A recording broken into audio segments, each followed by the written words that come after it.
വായിച്ച തിരുവെഴുത്ത് വളരെ പരിചിതമായ തിരുവെഴുത്തെന്ന്, അതാണ് കുർബാനയ്ക്കായിട്ട് പ്രാരംഭ ദിവസം വായിച്ചത്. യേശു അടുത്ത് എന്ന് സ്വർഗത്തിനും ഭൂമിയിലും സകല അധികാരവും എനിക്ക് നൽകപ്പെട്ടിരിക്കുന്നു. നാം ആ വാക്യം വായിച്ച് മത്തായി സുവിശേഷം 28-ാം അധ്യായത്തിൻ്റെ 18-ാം വാക്യമാണ്. അപ്പോൾ മത്തായി സുവിശേഷം എന്ന ആ പുസ്തകത്തിൽ നിന്ന് ചില കാര്യങ്ങൾ ചിന്തിച്ചു വരികയായിരുന്നു. മത്തായിയുടെ വേറൊരു പേരാണ് ലേവി. തൊഴിൽ പുസ്തകത്തിൽ തന്നെ എഴുതിയിട്ടുണ്ട്, ചുങ്കം പിരിക്കുക. റോമ ഗവൺമെൻറ്റിൻ്റെ കീഴിലാണ് പാലസ്തീൻ.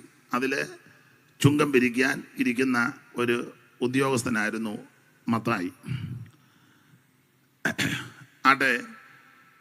എന്നാൽ യേശുവിനാൽ അദ്ദേഹം പിടിക്കപ്പെട്ടു. ഈ മാർഗത്തിൽ വന്നു, മറ്റ് ഭാഗത്തേക്ക് പോകുന്നില്ല. യഹൂദന്മാരെ ഉദ്ദേശിച്ചാണ് ഈ സുവിശേഷ പുസ്തകം എഴുതിയത്. നമ്മളതാ ഇന്നലെ ചിന്തിച്ചത്. അതുകൊണ്ടാണ് തുടക്കത്തിലെ ഈ വംശാവലി പട്ടിക. യഹൂദന്മാരെ വംശാവലി നോക്കിയേ ഇടപെടുകയുള്ളൂ. നമ്മളും അങ്ങനെയൊക്കെ തന്നെ. ഇപ്പം പണ്ടൊക്കെ ബൈബിൾ സ്കൂളിൽ ചേർക്കുമ്പം എന്ന് രക്ഷിക്കപ്പെട്ടു, സ്നാനപ്പെട്ടതെന്ന, ഏത് സഭയിലാണ് കൂടുന്നത്, ലോക്കൽ പാസ്റ്ററുടെ ലെറ്റർ, സെൻട്രൽ പാസ്റ്ററുടെ ലെറ്റർ, പിന്നെ അല്ലാതെ ഒരു ലെറ്റർ, പിന്നെ വേലയ്ക്ക് വിളിയുണ്ടെന്ന് ആര് പറഞ്ഞു. ഇപ്പോൾ അതെല്ലാം മാറി ഓടിച്ചിട്ട് പിടിക്കുക, എങ്ങനെയും ഒന്ന് വന്നിരുന്നാൽ മതി എന്ന്. രക്ഷിക്കപ്പെട്ടതും വിഷയമല്ല, സ്നാനപ്പെട്ട. അപ്പം അന്നൊക്കെ ഇൻ്റർവ്യൂ ചെയ്യുമായിരുന്നിരുന്നു. ഇപ്പം അതൊന്നുമില്ല. എന്നാലും ചിലർ ഇതൊക്കെ നോക്കിയാണ് ഇടപെടുന്നത്. നമ്മുടെ സഭയാണ് തന്നെയല്ല, നമ്മുടെ സെൻറ്ററിലുള്ള ആളാണ്. അപ്പോൾ ഒരാൾ പറയും നമുക്ക് വേണ്ടപ്പെട്ട, അങ്ങനെയൊക്കെയാണ് ഇതിൻ്റെ ഈ. പിന്നെ ഒരാളെ പറ്റി ഒരാൾ പറഞ്ഞു നമ്മുടെ പയ്യനെ കയറ്റി വിട്ടേക്കാൻ. അപ്പം മറ്റേ പുള്ളി പറഞ്ഞു ഒന്നും പറയത്തില്ല, അതൊന്നും കുഴപ്പമില്ല, കയറ്റി വിടാൻ. അപ്പം വേറൊരാൾ പറഞ്ഞു ഇല്ല, മറ്റേ പുള്ളി കുറച്ചുകൂടെ ചൊവ്വിന് പറയും, അത് മറ്റേതാ, ഇതിനെ കയറ്റി വിടാൻ പറഞ്ഞു. അപ്പം അന്നും ഉണ്ടായിരുന്നു, ഇന്നും ഉണ്ട്, എന്നും കാണും. ഇത് കർത്താവിൻ്റെ വരവ് വരെ കാണും. ഈ പ്രസംഗമൊന്നും കേട്ടാലൊന്നും ശരിയാകുകയില്ല. പിന്നെ പറഞ്ഞു കഴിയുമ്പോൾ നമുക്കൊരു മനോഗുണം ഉണ്ടാകും, പറഞ്ഞല്ലോ എന്ന്. ആരെങ്കിലും ഒരാളെങ്കിലും ഗുണമാകുക എന്നെങ്കിൽ ആകട്ടെ. അപ്പം മത്തായി യഹൂദന്മാരെ ഉദ്ദേശിച്ചാണ് ഇത് എഴുതിയത്, അവരെ ഉന്നം വെച്ച. അതുകൊണ്ട് വംശാവലി പട്ടിക ആദ്യം കൊടുത്തത്. അബ്രഹാമിൽ നിന്നാണ് തുടങ്ങിയത്. കാരണം യഹൂദനെ അബ്രഹാമാ അവരുടെ പിതാവ്. അബ്രഹാം ഞങ്ങളുടെ പിതാവെന്ന് ഉള്ളം കൊണ്ട് പറയുകയും പ്രശംസിക്കുകയും ചെയ്യുന്നവർ. അതുകൊണ്ട് തൊടുകൈക്ക് അബ്രഹാമിൽ തുടങ്ങി. അബ്രഹാമിൻ്റെ പുത്രനായി, ദാവീദിൻ്റെ പുത്രനായി യേശുക്രിസ്തുവിൻ്റെ വംശാവലി. എന്നാൽ ലൂക്കോസ് വംശാവലി പറയുമ്പോൾ ഇന്നലെ ഓർപ്പിച്ചല്ലോ, അബ്രഹാമിനല്ല, അത് അബ്രഹാമിൽ നിന്ന് പുറകോട്ട് വന്ന് ആദാമിൽ കൊണ്ട് നിർത്തി. എന്നിട്ട് എഴുതി ആദാം ദൈവത്തിൻ്റെ മകൻ. ലൂക്കോസ് യേശുക്രിസ്തുവിനെ വെളിപ്പെടുത്തിയത് മനുഷ്യപുത്രനായിട്ടാണ്. മത്തായി രാജാവായിട്ടാണ് വെളിപ്പെടുത്തുന്നത്, യഹൂദനോട് ബന്ധപ്പെട്ട. യഹൂദൻ അബ്രഹാം മതി, അവിടെ നിന്നാണ് തുടങ്ങുന്നത്. എന്നാൽ ലൂക്കോസ് മനുഷ്യപുത്രനെ വെളിപ്പെടുത്തുന്നത് കൊണ്ട് ഒന്നാമത്തെ മനുഷ്യൻ ആദാമിൽ കൊണ്ട് നിർത്തി. കാരണം ആദ്യ മനുഷ്യൻ ആദാം. അവിടുന്ന് തൻ്റെ സാദൃശ്യത്തിലും സ്വരൂപത്തിലും സൃഷ്ടിച്ച ആദി പിതാവാകുന്ന മനുഷ്യനാകുന്ന ആദാം. മത്തായി എഴുതിയതിൻ്റെ ഉദ്ദേശം യേശു രാജാവാണെന്ന് തെളിയിച്ചു. ഇന്നലെ നമ്മൾ ചിന്തിച്ചു, 1 മുതൽ 4 വരെയുള്ള അധ്യായം പഠിച്ചാൽ 1 വംശാവലി പട്ടിക, 2 അവിടുത്തെ തിരുജനനം, 3 അവിടുന്ന് സ്നാനപ്പെടുന്നു, 4 ആത്മശക്തിയോടെ പോകുകയും. അവിടെ 2 പദമാണ്, ആത്മാവിൻ്റെ നിറവും ആത്മാവിൻ്റെ ശക്തി, രണ്ടും ഉണ്ട്. അങ്ങനെ ഒരു വാക്യമുണ്ടെന്ന് എടുത്തെങ്കിലും ഒന്ന് വായിക്കാമോ? നമ്മുടെ ഇന്നലത്തെ പാസ്റ്റർ പോയല്ലോ. എന്നാലും ദൈവദാസന്മാർ ഒന്ന് വായിച്ച് സഹായിച്ചാൽ വളരെ ഉപകാരമായിരുന്നു.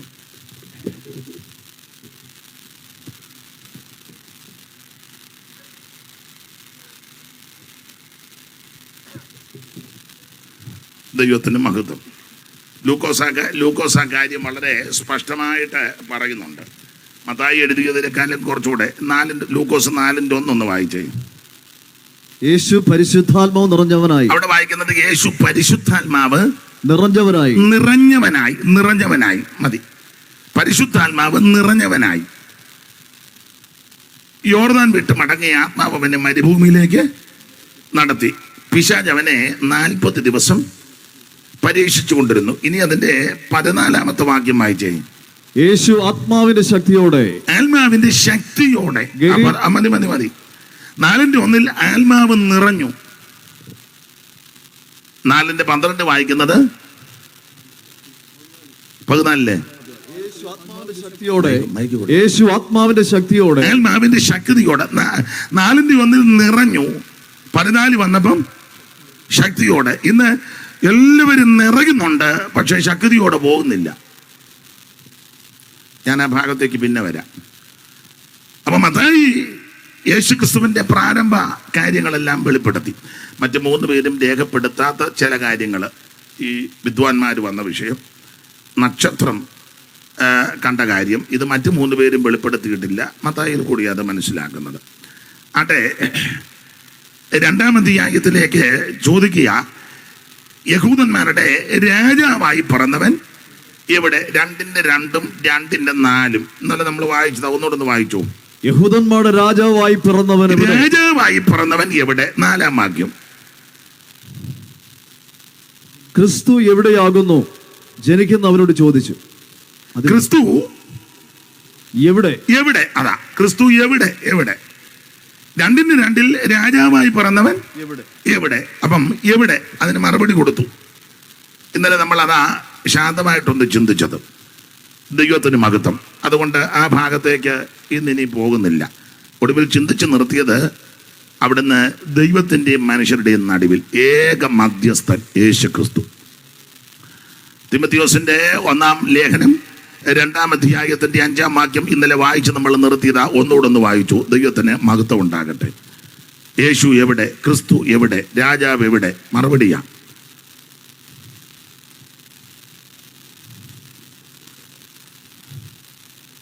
ഇത് പുതിയ ബൈബിളാന്ന് തോന്നുന്നു. താള് പറഞ്ഞു വരുന്നില്ല, തുറന്നിട്ടില്ലെന്ന് തോന്നുന്നു. ദൈവം ഒരുവനല്ലോ, ദൈവത്തിനും മനുഷ്യർക്കും മധ്യസ്ഥനും ഒരുവൻ, എല്ലാവർക്കും വേണ്ടി മറുപടിയായി തന്നെ. ദൈവം ഒരുവനല്ലോ, ദൈവത്തിനും മനുഷ്യർക്കും മധ്യസ്ഥൻ ഒരുവൻ. അപ്പോൾ ശ്രദ്ധിക്കുക, ഏക മധ്യസ്ഥൻ യേശുക്രിസ്തു, ഏക രക്ഷകൻ യേശുക്രിസ്തു, ഒരേ ഒരു നായകൻ, അത് നസറയനാകുന്ന യേശുക്രിസ്തു, ഒരേ ഒരു രക്ഷിതാവ്, നസറായനാകുന്ന യേശുക്രിസ്തു. അപ്പോൾ എവിടെ എന്ന് ചോദിച്ചതിന് മറുപടിയാ, ദൈവത്തിനും മനുഷ്യർക്കും ഇടയിൽ മധ്യസ്ഥൻ. അതുകൊണ്ട് ഒരേ ഒരു മധ്യസ്ഥനേ ഉള്ളൂ, യേശുക്രിസ്തു. ആ കർത്താവിനോട് മാത്രമേ മധ്യസ്ഥത കണക്കാവൂ. വേറെ ആരെ ഇതിനിടയ്ക്ക് കയറ്റി നിർത്തരുത്. നമുക്ക് ആ വിഷയം വിട്ടൊക്കെ ഞാൻ ഇന്ന് എടുത്ത ഭാഗത്തോട് കൂറ് പുലർത്തി ചില കാര്യം ചിന്തിക്കേണ്ടത് കൊണ്ട് ഇനി ഇടയ്ക്കത്തെ കാര്യമൊന്നും പറയുന്നില്ല.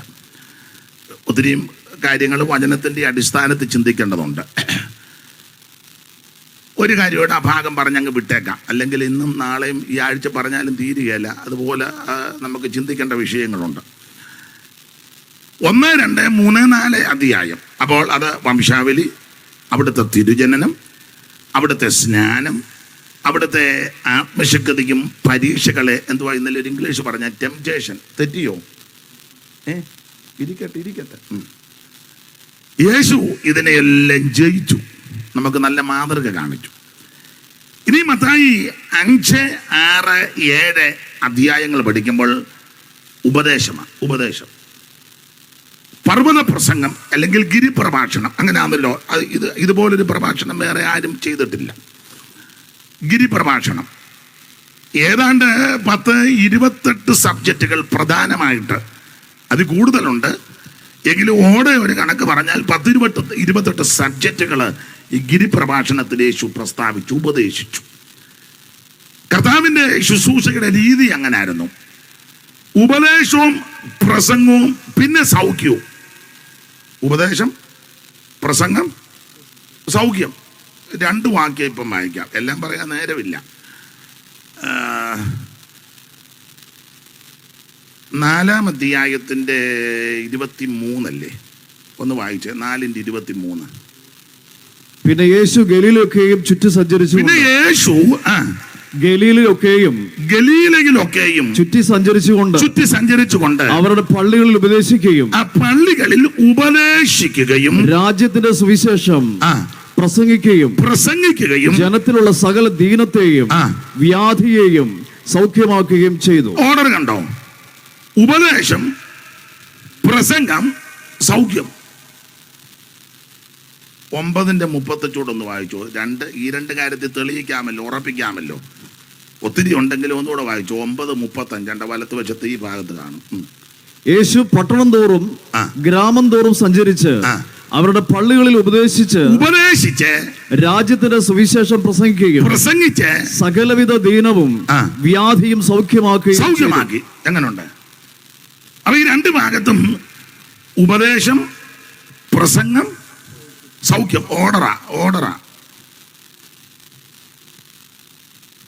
ഇത് ഇന്ന് ചിലയിടത്ത് ഉപദേശമൊന്നുമില്ല, മൊത്തം സൗഖ്യമാ. ഇതങ്ങനല്ല. ഉപദേശം, പ്രസംഗം, സൗഖ്യം. ഇത് മൂന്നും ഉണ്ട്. ഇത് മൂന്നും വേണം. രോഗശാന്തി മാത്രം നടത്തി വെച്ച് പോകൽ. ഉപദേശം പറയണം. ഉപദേശം മാത്രമല്ല, ഉപദേശം കേൾക്കുമ്പോൾ, വചനം കേൾക്കുമ്പോൾ രോഗശാന്തി ഉണ്ടാകണം. സ്തോത്രം. പ്രസംഗവും എന്തുവാ? ടീച്ചിങ് അല്ലയോ? തെറ്റുന്നുണ്ടേ പറയണം. ടീച്ചിങ്ങും പ്രീച്ചിങ്ങും ഹീലിങ്ങും. ഇംഗ്ലീഷ് ഇരിക്കട്ടെ. തെറ്റിയോ? പറ വിളിപ്പച്ചാ, തെറ്റിയോ? ഒന്ന് ഇരിക്കട്ടെ. അപ്പൊ ടീച്ചിങ്ങും പ്രീച്ചിങ്ങും ഹീലിങ്ങും, ഇതാ യേശുവിന്റെ ശുശ്രൂഷ. ഒരു കാര്യം എന്നെ കേൾക്കുന്നുണ്ട് പറയാം, നന്നായിട്ട് ഉപദേശം പറയണം. രോഗശാന്തി മാത്രം നടത്തി വെച്ച് പോയാ പോരാ. രോഗശാന്തി അത്യാവശ്യമാ. യേശു ഇന്ന് സൗഖ്യമാക്കുന്നവനാ. അവിടുത്തെ അടിപ്പുണരാൽ സൗഖ്യം വന്നുമിരിക്കുക. ഈ രാത്രിയിലും രോഗപീഠകളിൽ വലകുന്ന ആരെങ്കിലും ഈ ഗ്രൗണ്ടിലോ ശബ്ദപരിധിയിലോ ശ്രദ്ധിക്കുന്നെങ്കിൽ, കേൾക്കുന്നെങ്കിൽ, നിങ്ങളെ സൗഖ്യമാക്കുവാൻ കഴിവുള്ള നസറയനാകുന്ന യേശുവുണ്ട്. ഞാൻ നിന്നെ സൗഖ്യമാക്കുന്ന യഹോവ. അവിടുത്തെ അടിപ്പുണരാൽ സൗഖ്യം വന്നുമിരിക്കുക. ദൈവത്തിന് മഹത്വം. മിസ്രയീമിനക്ക് വരുത്തിയ ഒരു വ്യാധി ഞാൻ നിനക്ക് വരുത്തുകയല്ലെന്ന. അങ്ങനല്ലയോ വായിച്ച പുറപ്പാട് പുസ്തകം 15-ാം അധ്യായത്തിന്റെ 22 മുതൽ ഓടിച്ചു വായിച്ച വിഷയം. അല്ലെങ്കിൽ ഏറി വരുന്നല്ലോ, വായിച്ചങ്ങ് പോകാം. പെട്ടെന്ന് ചടിയടാന്ന് വായിക്കണം. ഇതേ പുതിയ ബൈബിളാണ്, ഇതുവരെ തുറന്നില്ലെന്ന് തോന്നുന്നു. പഴയ ബൈബിൾ കൊണ്ടുവരാൻ മേലായിരുന്നു. കുഴപ്പമില്ല, എന്നാലും വായിക്കും. 15-22 മുതൽ. അനന്തരം മോശെ ഇസ്രായേലിനെ ചെങ്കടലിൽ നിന്ന് പ്രയാണം ചെയ്തവർ ശൂർ മരുഭൂമി ചെന്ന് 3 ദിവസം മരുഭൂമിയിൽ വെള്ളം കിട്ടാതെ സഞ്ചരിച്ചു. മാറയിലെത്തിയാറേ മാറയിൽ വെള്ളം കുടിപ്പാൻ കഴിഞ്ഞില്ലത് കയ്പുള്ളതായിരുന്നപ്പോൾ ജനം ഞങ്ങൾ എന്ത് കുടിക്കുമെന്ന് പറഞ്ഞ് മോശയുടെ നേരെ പുറപ്പെടുത്തവൻ യഹോവയോട് അപേക്ഷിച്ചു. യഹോവ വൃക്ഷം കാണിച്ചു വെട്ടി വെള്ളത്തിലിട്ടപ്പോൾ വെള്ളം മധുരമുള്ളതായി തീർന്നു. അവിടെ വെച്ച് അവനവരെ പരീക്ഷിച്ചു. ഒരു ചട്ടവും പ്രമാണവും കൊടുത്തു. നിന്റെ ദൈവമായ യഹോവയുടെ വാക്ക് നീ ശ്രദ്ധയോടെ കേട്ട് അവന് പ്രസാദമുള്ളത് ചെയ്യുകയും അവന്റെ സകല കൽപ്പനകളും വിധികളും പ്രമാണിക്കുകയും ചെയ്താൽ മിസ്രയീമ്യർക്ക് വരുത്തിയ യാതൊരു വ്യാധികളും ഞാൻ നിനക്ക് വരുത്തുകയില്ല. ഞാൻ നിന്നെ സൗഖ്യമാക്കുന്ന യഹോവ നിന്നെ സൗഖ്യമാക്കും. 103-ാം സങ്കീർത്തനം മനപാഠമാ. യഹോവ നിന്റെ അകൃത്യം ഒക്കെയും മോചിക്കും, സകല രോഗത്തെ സ്തോത്രം സകല രോഗത്തെ അവിടുന്ന് സൗഖ്യമാക്കും. യാക്കോബിന്റെ ലേഖനം പഠിക്കുമ്പോൾ നിങ്ങൾക്ക് രോഗശാന്തി വരേണ്ടതിന് നമ്മിത്ത് പാപങ്ങളെ ഏറ്റുപറഞ്ഞ് ഒരുവന് വേണ്ടി ഒരുവൻ പ്രാർത്ഥിപ്പിക്കും. നീതിമാന്റെ ശ്രദ്ധയോടെ കൂടിയ പ്രാർത്ഥന വളരെ ഫലിപ്പിക്കുന്നു. കർത്താവിനെ എഴുന്നേൽപ്പിക്കും, പാപം ചെയ്തെങ്കിൽ ക്ഷമിക്കും. ദൈവത്തിന് മഹത്വം. അപ്പൊ ഇനി രോഗശാന്തി എന്നുള്ളത് ഉപദേശമാണ്. ഇപ്പൊ ഈ ഉപദേശമൊന്നും ആരും പറയുകയല്ല. ഏതാ ഇത്? ഉപദേശമാണ് രോഗശാന്തി. ഞാൻ സഹിതം 1-ാം പ്രതി ഞാനാ. നമ്മളാണെങ്കിലും രോഗിയെ കാണാൻ ചെല്ലുമ്പോൾ ഉപദേശമോ സൗഖ്യത്തിൻ്റെ അല്ല പറഞ്ഞത്. ഡോക്ടർ ചാണ്ടി നല്ല ട്രീറ്റ്മെൻറ്റ്. ഞങ്ങളുടെ പുള്ളിക്കാരി അവിടെ കാണിക്കുന്നത്. ആരാധന കഴിഞ്ഞിട്ട് അങ്ങോട്ട് പോവുക. അപ്പം നല്ല ആരാധനയാണ്. പെന്തിക്കോസ് എന്ന് പറഞ്ഞാൽ മെഡിക്കൽ കോളേജിൽ നിന്ന് ഉപേക്ഷിച്ച വിഷയം പെന്തിക്കോസ് ആരാധനയെ വന്ന് വിടുതലെടുത്തിട്ടുണ്ട്. ഇന്നിപ്പോൾ നേരെ തല തിരിഞ്ഞു. പെന്തിക്കോസ് ആരാധന കഴിഞ്ഞേച്ച് നമ്മൾ കേട്ടിട്ടുണ്ട്. നിങ്ങൾ ചിലപ്പോൾ കണ്ടിട്ടുണ്ടായിരിക്കും. വണ്ടമേടി യാക്കോച്ചായൻ എവിടെയോ പ്രസംഗിച്ചപ്പോൾ ആരും ശ്രദ്ധിക്കുന്നില്ല. പുള്ളി അന്നേരം നേരെ ഇതുപോലെ ഉത്തരീയമുണ്ട്, ചുരുട്ടിയേച്ച് താഴോട്ട് വെച്ച് തലയും കുത്തി നേരെ ഇരുന്ന് കാലം. അന്നേരം ആളെല്ലാം കൂടെ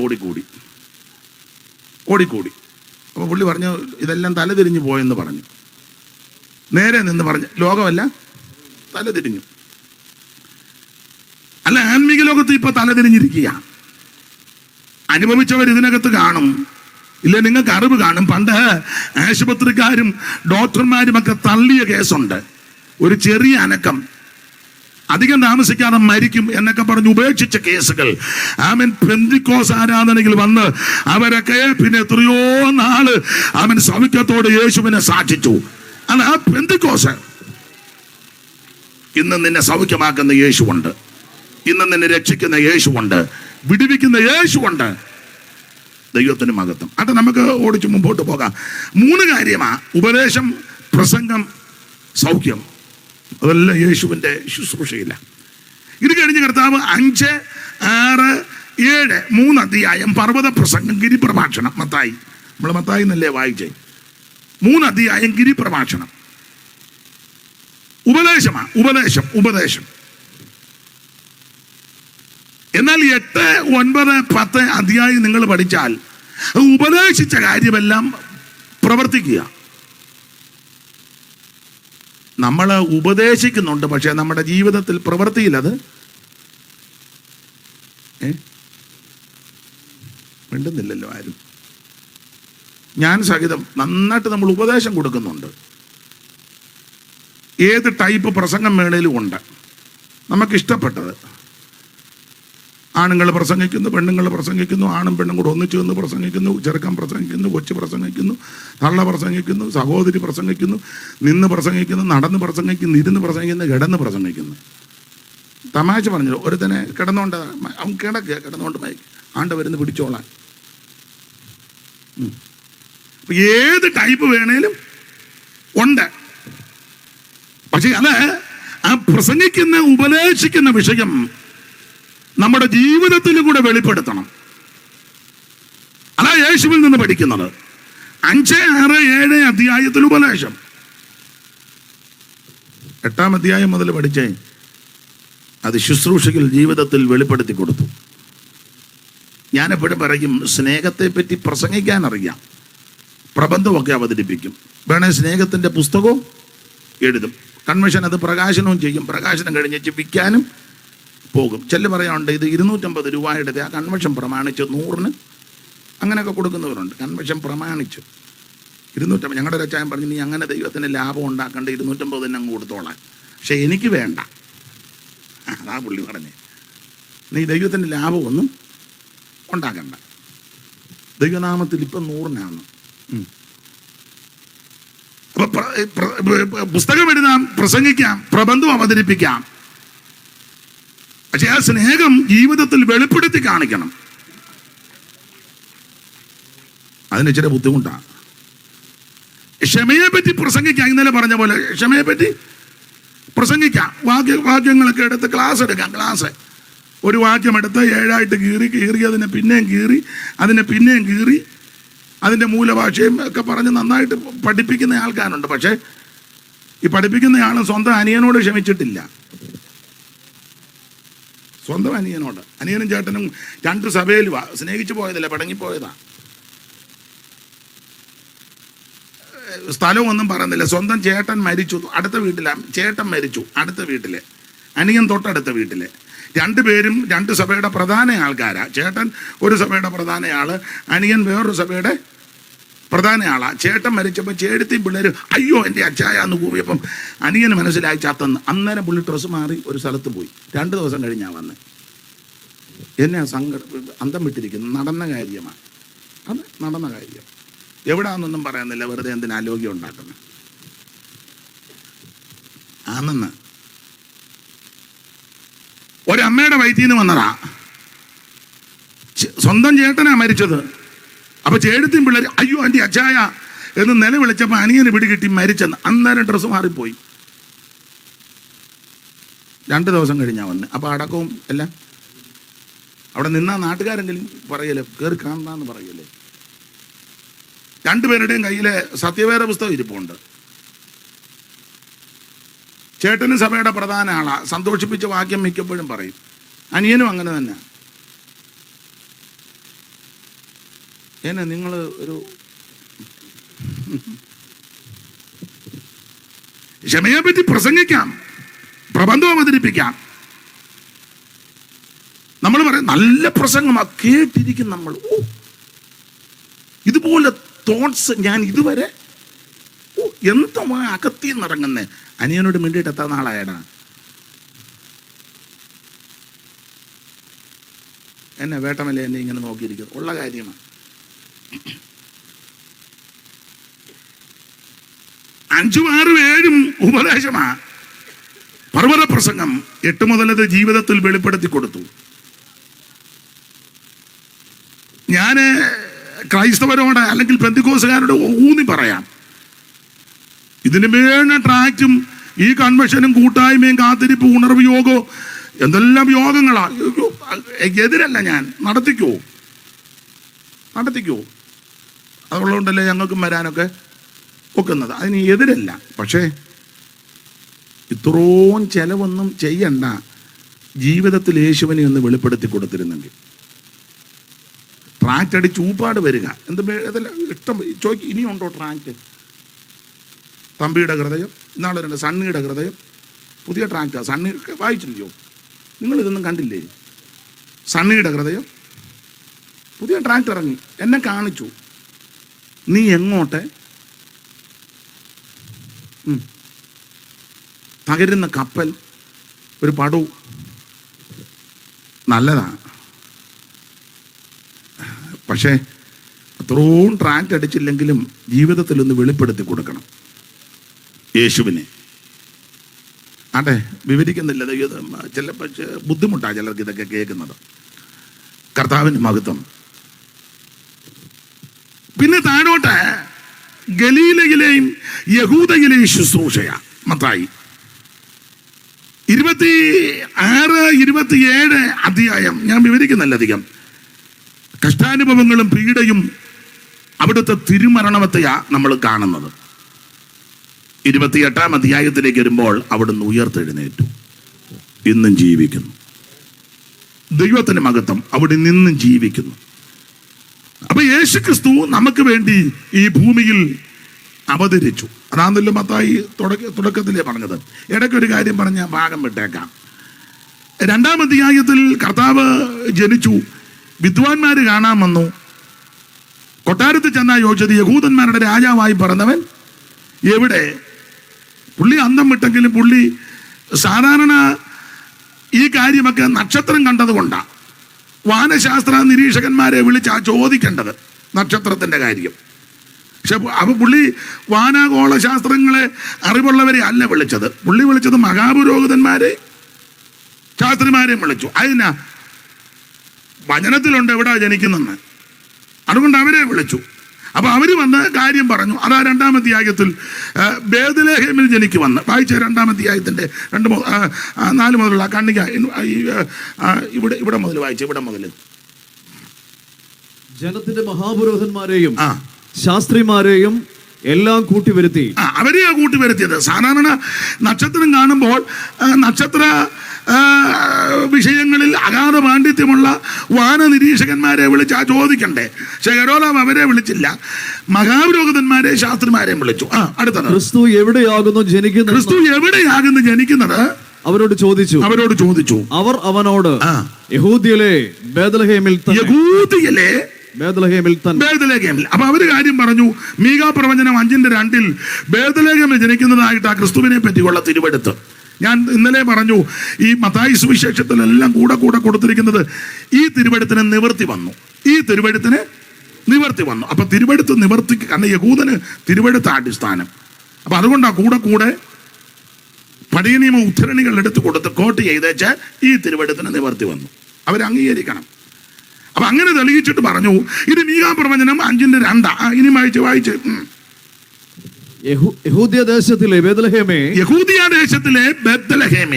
നീ യഹൂദിയ പ്രഭുക്കന്മാരിൽ ഒട്ടും ചെറുതല്ല. എന്നാൽ മീകാ പ്രവചനം 5:2 ചെറുതാണെന്നാണ് എഴുതിയേക്കുന്നത്. വായിച്ചേ 5:2 പെട്ടെന്ന് വായിച്ചു. മീക 5:2.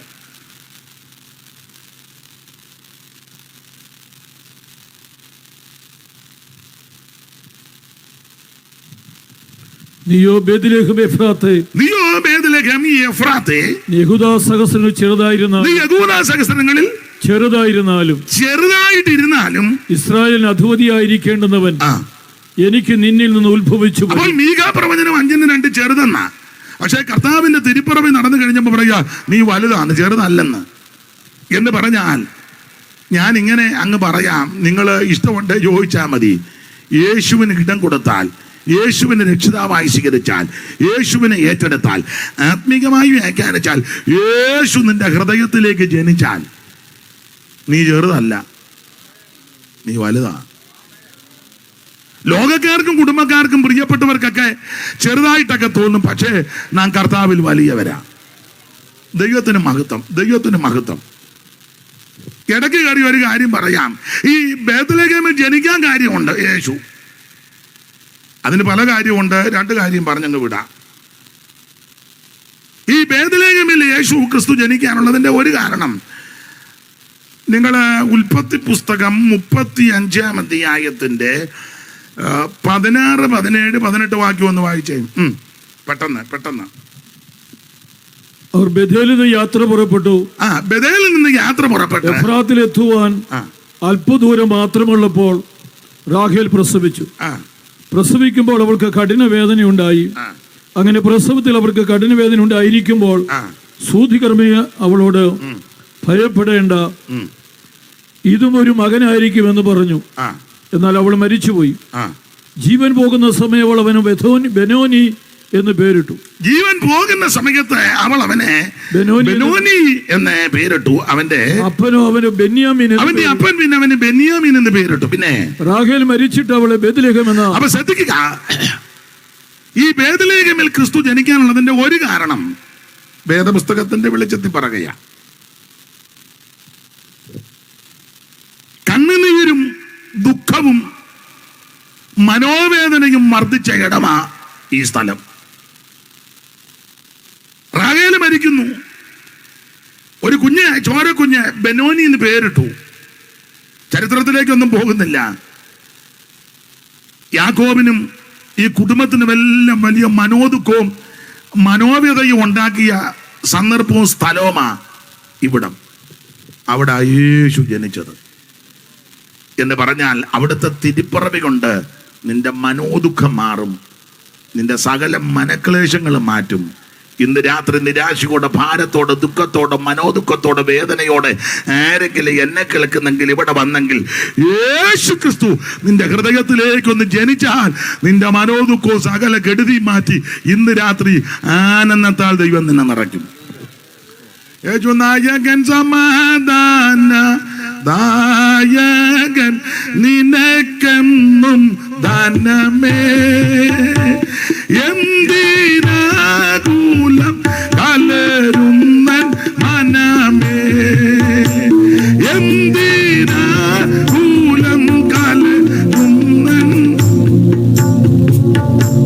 യേശു നായകൻ, സമാധാന നായകൻ, നിനക്കെന്നും ധനമേ, എന്തിനാകുലം കലരും മനമേ, എന്തിനാകുലം കലരും. യേശു നായകൻ, സമാധാന.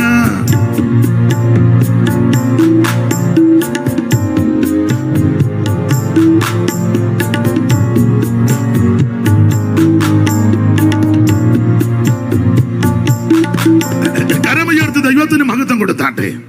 എല്ലാ ഭാഗത്തേക്കും പോകുന്നില്ല. അപ്പോൾ ക്രിസ്തുയേശു ഇവിടെ ജനിക്കാനുള്ളതിൻ്റെ പ്രധാനപ്പെട്ട ഒരു കാരണം മനോദുഃഖവും മനക്ലേശവും നിന്റെ അസ്വസ്ഥതകളൊക്കെ മാറ്റിത്തരുന്ന ഇടമാണ്. ഒരു കാര്യം ഇവിടെ പറഞ്ഞ ആ ഭാഗം വിട്ടേക്കാം. മത്തായി സുവിശേഷം എടുത്തത് കൊണ്ട് ആ ഭാഗത്തേക്കൊന്ന് പോകുന്നത്. 2, ബേത്ലഹേമിൽ ജനിക്കാനുള്ള വേറൊരു കാരണം, ശമൂവേലിന്റെ 2-ാം പുസ്തകം 2-ാം അധ്യായത്തിന്റെ 32 വായിച്ചേ. ശമൂവേലിന്റെ 2-ാം പുസ്തകം 2:32. അസാഹേലിനെ അവരെടുത്ത് ബേത്ലഹേമിൽ അവന്റെ അപ്പന്റെ കല്ലറയിൽ അടക്കം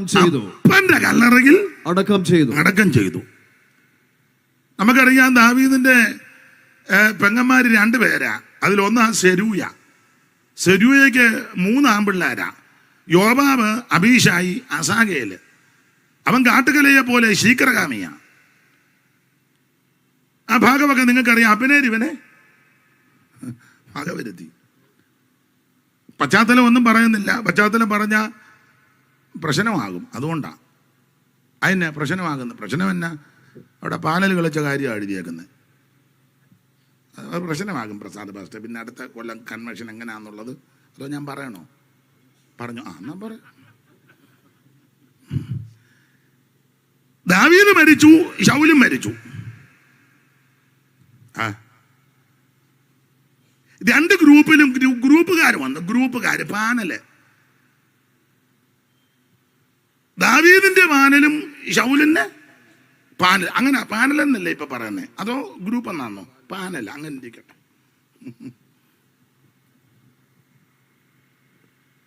രണ്ട് പാനല്. അതിൽ ദാവീദിന്റെ പാനലിന്റെ മെയിൻ ആളാണ് യോവാബ്. പെങ്ങടെ മോന. ശൗലിന്റെ പാനലിന്റെ നേതാവാണ് നേരിന്റെ മകൻ അബ്നേര്.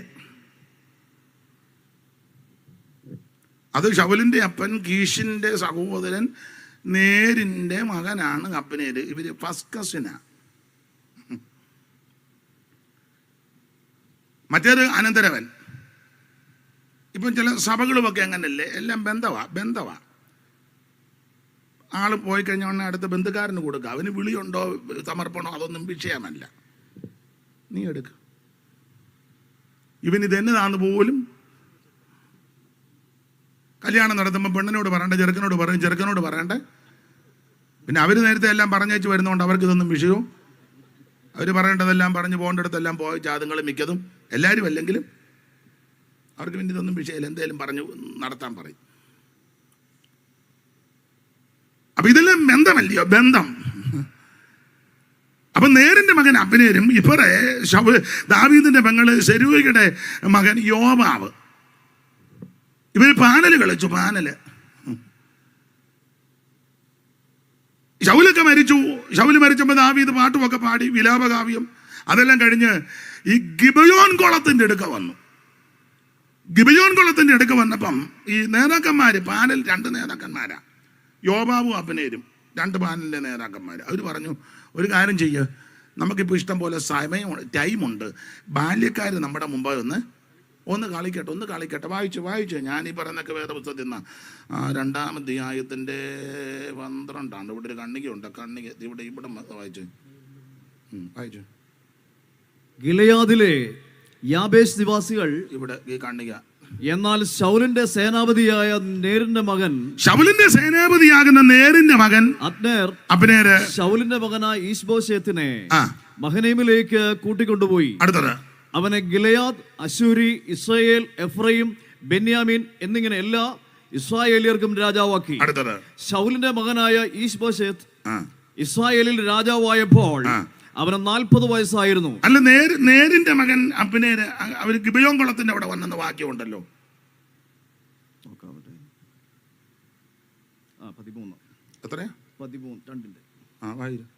അപ്പോൾ സെരൂയുടെ മകനായ യോവാബും, അതാ കണ്ണിക തുടങ്ങുന്നതല്ലേ? അല്ല, അതിന്റെ മേൽ പൂർണ്ണമാണ്. ആയിക്കോട്ടെ, അല്പം ആണെങ്കിലും വലിയ കുഴപ്പമില്ല. നേരിന്റെ മകൻ അബ്നേരും ഒരു ചാൺമടവൊന്നും മടവല്ല. ശൗലിന്റെ മകനായ ഈശ്ബോശേത്തിന്റെ ചേവകരും മഹനീമിൽ നിന്ന് ഗിബയോനിലേക്ക് വന്നു. അടുത്തത് അപ്പോൾ സെരൂയുടെ മകനായ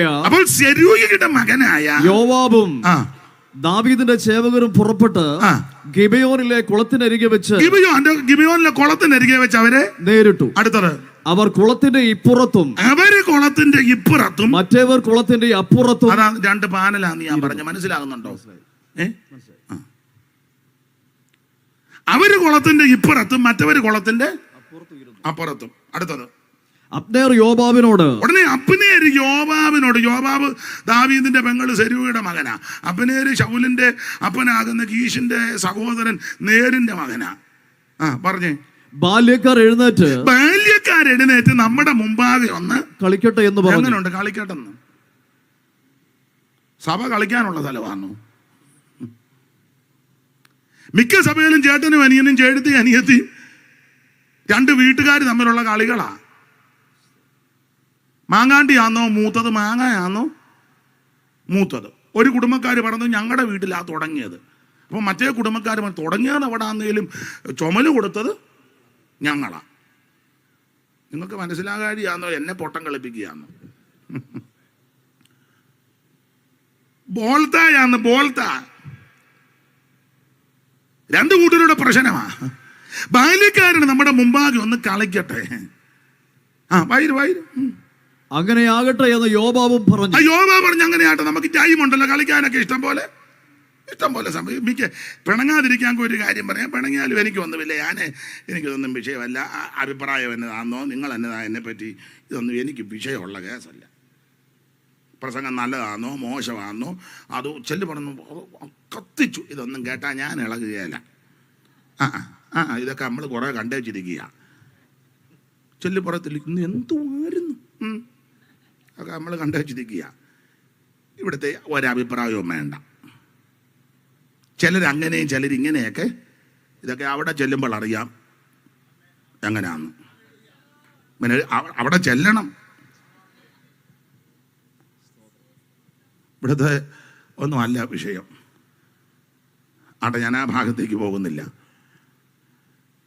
നമ്മുടെ മുമ്പാകെ കളിക്കട്ടെ. ടൈമുണ്ടല്ലോ, ടൈം. പിണങ്ങാതിരിക്കാമെങ്കിൽ പറയും. ഇപ്പം എല്ലാവർക്കും ഇഷ്ടം പോലെ ടൈമുണ്ട്, ഇഷ്ടം പോലെ ഉണ്ട്. മിക്ക സഭകളിലും ആഴ്ചയിൽ 3 യോഗമേ ഉള്ളൂ. 1 ഒരു സഭായകം, 2 ഒരു വീട്ടു പ്രാർത്ഥന, 3 ഒരു വെള്ളിയാഴ്ച. എല്ലായിടത്തും അല്ല എങ്കിലും മിക്കയിടത്തും. പിന്നെ പാസ്റ്റർമാർക്ക് ആണെങ്കിലും മിക്കവർക്കും ഇഷ്ടം പോലെ ടൈമുണ്ട് കളിക്കാൻ. ഒരു സഭായകം അത് ചിലയിടത്ത് 10 മുതൽ 1 മണി വരെ, ചിലയിടത്ത് 9:30 മുതൽ 12:30 വരെ. ആയിക്കോട്ടെ, എല്ലാം കൂടെ എത്രയാ ഒരു 3-4 മണിക്കൂറുണ്ടോ? 4 എന്നിരുന്നോട്ടെ, ഒരു ഉടക്കുണ്ടാക്കാതിരിക്കാൻ 4 ആയിക്കോട്ടെ. സഭായകം ഒരു 4 മണിക്കൂർ. ചിന്തിച്ചു. പിന്നെ വെള്ളിയാഴ്ച ഒരു ഉപവാസ പ്രാർത്ഥന. അത് 10-ന് തുടങ്ങിയാൽ 1 മണിയല്ലേ, 11, 12, 1 3 മണിക്കൂർ ഇല്ലയോ? ന്യായമായിട്ട് 3. അപ്പോൾ 4, 3, 7. പിന്നെ ഒരു വീട്ടു പ്രാർത്ഥന, അതും ഒരു 3 മണിക്കൂറെന്നെടുത്തു. 3 ഇല്ല ആട്ടെ, അല്ല നമുക്ക് ഒരു കണക്ക് ഒപ്പിക്കാം. 10 എല്ലാം കൂടെ ഒരു 10. സഭായോഗം തന്നെ. സഭായോഗം മിക്കയിടത്തും ചടങ്ങുകളാണ്. വെള്ളിയാഴ്ച ഉപവാസ പ്രാർത്ഥനയ്ക്കും എല്ലാവരും ഒന്നും വരികയല്ല. ശ്വാസം വിടാത്തൊരു തള്ളയും തോത്രം പറയാത്തൊരു വല്യപ്പനും, ഒരു വശം പൊട്ടി ഒരു തമ്പേറ്, അത് കമത്തിയിട്ട് ചടി അതി കത്തിക്കാൻ ഈ തള്ള ഇനി എന്നാ കത്താനാ? ഒന്നും കത്തേണ്ട കാലമൊക്കെ കഴിഞ്ഞു. നിങ്ങൾ ചിരിക്കാൻ പറഞ്ഞതല്ല. പിന്നെ കോട്ടേജ് മീറ്റിങ്ങിന് എല്ലാവരും വരികയും ചെയ്യും. ഒരുമാതിരിപ്പെട്ടവരെല്ലാം വിളിപ്പച്ചാനെന്നെ കൈ കൊണ്ടൊക്കെ കാണിച്ചു. അതൊക്കെ ഞാൻ കണ്ടു. കോട്ടേജ് മീറ്റിങ്ങിന് എല്ലാവരും വരും. അത് ചോദിക്കുകയും ചെയ്യും, ആഴ്ച കോട്ടേജ് മീറ്റിംഗ് എവിടാ? അതെ, മലയിലെ തമ്പിയുടെ വീട്ടില. ബ്രദർ കാണുമോ? ഞങ്ങളെല്ലാവരും കാണും. ആ യോഗം പ്രാർത്ഥിച്ച് നിർത്തിയാലും പോകുകയല്ല. പിന്നെ അവിടെ മുറ്റത്ത് ചവിട്ടി നിൽക്കുക. എന്നാന്ന് ചിലർക്ക് പിടികിട്ടി കാണും. ഈ 3 യോഗമാ മിക്ക ഇടങ്ങളിലും. പിന്നെ ഫ്രീ അല്ലേ, കളിക്കാൻ ഇഷ്ടം പോലെ സമയമുണ്ട് പലർക്കും. എല്ലാവരെയും അല്ല ഈ പറയുന്നത്. അതുകൊണ്ട് എന്തെല്ലാം ബിസിനസ്സുകളാ, വണ്ടി കച്ചവടം, വസ്തു കച്ചവടം, റിയൽ എസ്റ്റേറ്റ്, ബ്രോക്കർ പണി, ദല്ലാള് പണി, എന്തെല്ലാം ഇഷ്ടം പോലെ ഉണ്ട്. ഇഷ്ടം പോലെ സമയമല്ലേ. അതാ ബാല്യക്കാര് നമ്മുടെ മുമ്പാകെ ഒന്ന് കളിക്കട്ടെ. അങ്ങനെ കളിക്കാനായിട്ട് എണ്ണ മൊത്തം എഴുന്നേറ്റെന്നാ. ഇപ്പറ ഒരു 12 പേര്, അപ്പുറം ഒരു 12 പേര് എണ്ണ മൊത്തം എഴുന്നേറ്റു. 12, 12, 24. അങ്ങനെ എണ്ണ മൊത്തം എഴുന്നേറ്റെന്നാ. വായിച്ച്.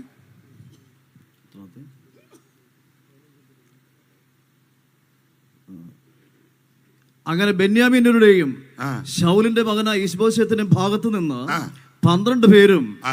ദാവീദിന്റെ ചേവകരിൽ 12 പേരും എണ്ണമൊത്ത് എഴുന്നേറ്റു. പാനല ഇവിടെയും 12, അവിടെയും 12 പേരുടെ ഫോട്ടോ. അവരെ പറ്റി അഭിപ്രായമുണ്ട്. ഞാൻ 30 വർഷമായിട്ട് വേലയില്ല. ഉടനെ മറ്റേ പുള്ളി 45 വർഷമായിട്ട് ഞാൻ വേലയില്ല. ഉടനെ മറ്റേ പുള്ളിയുടേത് എൻ്റെ ഗ്രാൻഡ് ഫാദറാണിത് തുടങ്ങിയത്, സ്റ്റാർട്ടിങ് എന്ന് പറഞ്ഞാൽ 500-ന്റെ മോട്ടറല്ലേ, ഇങ്ങനെയൊക്കെ അല്ലേ. ഏതാണ് ചിലര് ഞാൻ കണ്ടിട്ടുണ്ട്, ഞാൻ എല്ലാ കൊല്ലവും 21 ഇരിക്കാറുണ്ടെന്ന്. സമാധി ഇരിക്കുമ്പോൾ ഇരിക്കാം. സമാധി എന്ന് ഇപ്പൊ പറയാൻ നോക്കുകയല്ല.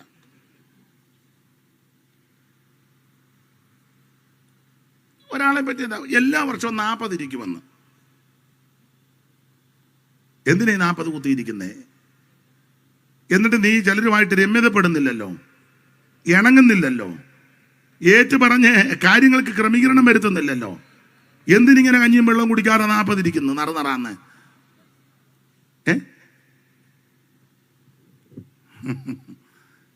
എണ്ണമൊത്ത് എഴുന്നേറ്റ് ഇവിടെ 12 അവിടെയും 12. ആ തമ്മിൽ അടുത്തു. സ്നേഹത്തിൽ അടുത്തതല്ല, കളിക്കാനാ.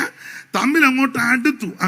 അടുത്ത് കഴിഞ്ഞിട്ട് ഓരോരുത്തൻ താന്താന്റെ എതിരാളിയുടെ മുടിക്ക് പിടിച്ച് വിലാപ്പുറത്ത് വാൾ കുത്തിക്കിടത്തി എങ്ങനുണ്ട് ഒരുമിച്ച് വീണു.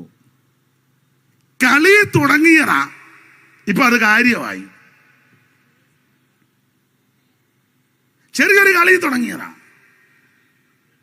ആത്മീയ ലോകത്ത് ഇതല്ലേ നടക്കുന്നേ? ചെറിയ ഒരു കളിയിലാ തുടങ്ങുന്നത്, ഒടുവിലത് കാര്യമായി.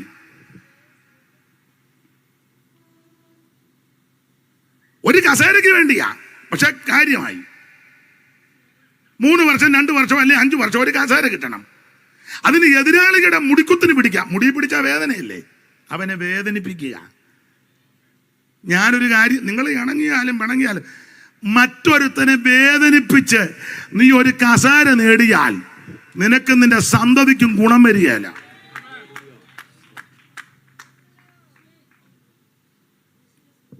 മൂന്നാല് ഭാഗം പിടിച്ച സഹോദരിമാര് പ്രൈസിലോട് പറയുന്നുണ്ട്. ആട്ടെ നിങ്ങളെല്ലാം പറയുന്നല്ലോ, അയ്യോ നിങ്ങളെ എൻ്റെ കേട്ടെ.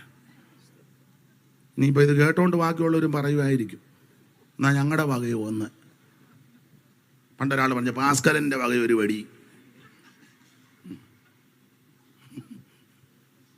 ക്ഷേത്രത്തിൽ വിളിച്ച് പറഞ്ഞതാ, ഭാസ്കരൻ്റെ വക ഒരു എന്ന് പറഞ്ഞ പോലെ ഇനിയും കുറച്ച് കഴിയുമ്പോൾ നിങ്ങളുടെ വക ഒരു. എണ്ണമൊത്ത് എഴുന്നേറ്റ് എതിരാളികളുടെ മുടിക്ക് പിടിക്കുക. എന്തിനാ? പാനൽ വിജയിപ്പിക്കാൻ.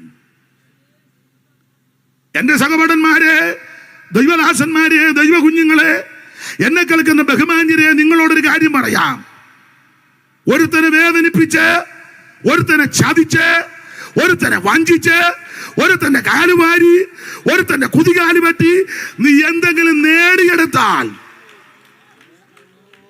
ശുഭമാകത്തില്ല. നിന്റെ കൈ വെടിപ്പായിരിക്കണം. ദൈവത്തിനും മഹത്വം. വ്യാജമുള്ള അധരം, വഞ്ചനയുള്ള നാവ് ദൈവം ഇഷ്ടപ്പെടുന്നില്ല. നിന്റെ കൂടാരത്തിൽ ആര് പാർക്കും? നിന്റെ വിശുദ്ധ സ്ഥലത്ത് ആര് വസിക്കും? വെടിപ്പുള്ള കൈയും നിർമ്മല ഹൃദയവും വ്യാജത്തിന് മനസ്സ് വെക്കരുത്. നീ കള്ളസത്യം ചെയ്യരുത്. ദാവീദൊക്കെ പ്രാർത്ഥിച്ചത് പോഷ് എന്നിൽ നിന്ന് അകറ്റണേന്ന്. ദൈവത്തിന് മഹത്വം. ഞാൻ ഒന്നുകൂടെ പറയാം, നിങ്ങൾ യോജിക്കുമോ? സ്വോത്രകാഴ്ച എപ്പോഴാണ് എടുക്കേണ്ടത് പറയണേ. വാച്ചൊന്ന് കാണിച്ചു.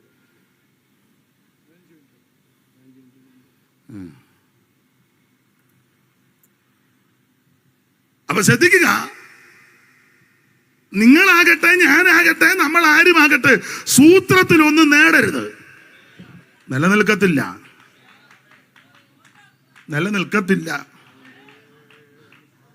അന്യായമായി സമ്പാദിക്കുന്നവൻ താനിടാത്ത മുട്ടമേ പൊരുന്നിരിക്കുന്ന തിത്തിരിപ്പക്ഷിയാണ്.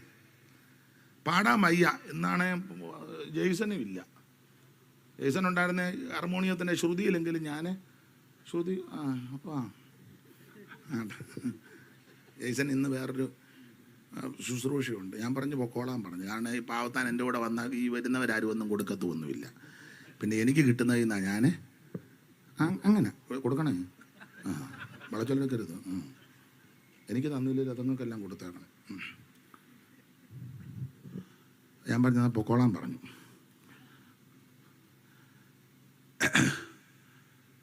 അപ്പൊ താനിടാത്ത മുട്ടമേൽ പൊരുന്നിരിക്കുന്ന തിത്തിരി പക്ഷി അതാ സാറ് കൊടുത്തൊരു വരിയുണ്ട്. തിത്തിരികൾ അന്യമുട്ടയെ വിരിയിച്ചിടുമ്പോൾ ലുബ്ധരായോർ ഭൂതനങ്ങളെ. തിത്തിരികൾ അന്യമുട്ടയെ വിരിയിച്ചിടുമ്പോൾ ലുബ്ധരായോർ ഭൂതനങ്ങളെ. ചേർത്തു കൂട്ടിക്കിട്ട ധനങ്ങളിൽ മേൽ ഒരുന്നിരുന്ന യവാവി. ചേർത്തു കൂട്ടിക്കിട്ട ധനങ്ങളിൽ മേൽ ഒരുന്നിരുന്ന യവാവി. ഞാർത്തി നൽകിടും മാമോൻ കുട്ടികളായി ഉറപ്പെടുന്നാർത്തനെ.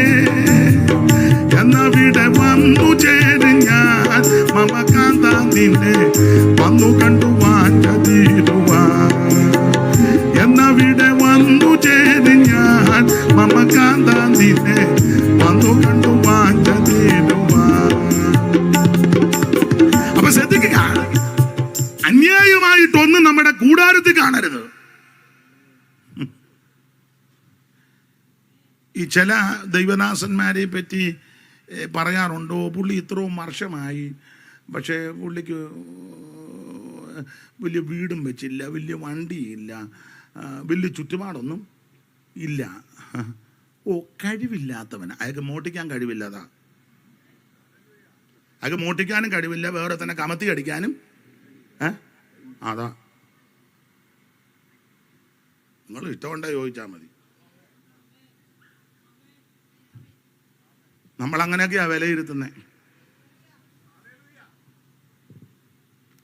യോ സൂത്രം പറഞ്ഞും ചതിച്ചും വഞ്ചിച്ചും കബളിപ്പിച്ചും കാലുവാരിയും എത്രയെത്ര കേസുകൾ. എനിക്ക് ചിലതറിയാം, അത് കൂടുതൽ നിങ്ങൾക്കും അറിയാം. പക്ഷെ അതൊന്നും നിലനിൽക്കുന്നതല്ല. ലോകക്കാർ നോക്കുമ്പോൾ, കുടുംബക്കാർ നോക്കുമ്പോൾ, ചാർച്ചക്കാർ നോക്കുമ്പോൾ അവര് പറയും പൊട്ടന, കഴിവില്ല, മണ്ടന.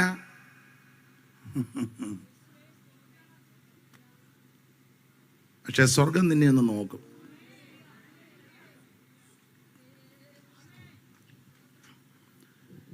ഞാൻ പണ്ട് പറഞ്ഞ ഒരു കാര്യം ഒന്നുകൂടെ ആവർത്തിക്കാം. നിങ്ങൾ കേട്ടിട്ടുള്ളതാ. നമ്മൾ ചിലരെയൊക്കെ വേറെ കണ്ണുകൊണ്ടാണ് നോക്കുന്നത്, കാണുന്നത്. സാധുക്കളായ ചില ദൈവദാസന്മാരെ തന്നെ ചിലർ കാണുന്നതേ കഴിവില്ല, മിടുക്കില്ല. അവർ മിക്കവരും പരമാർത്ഥികളാണ്. അവരുടെ ഹൃദയം നല്ലതാണ്. ഒരു തർക്കവും ഇല്ല.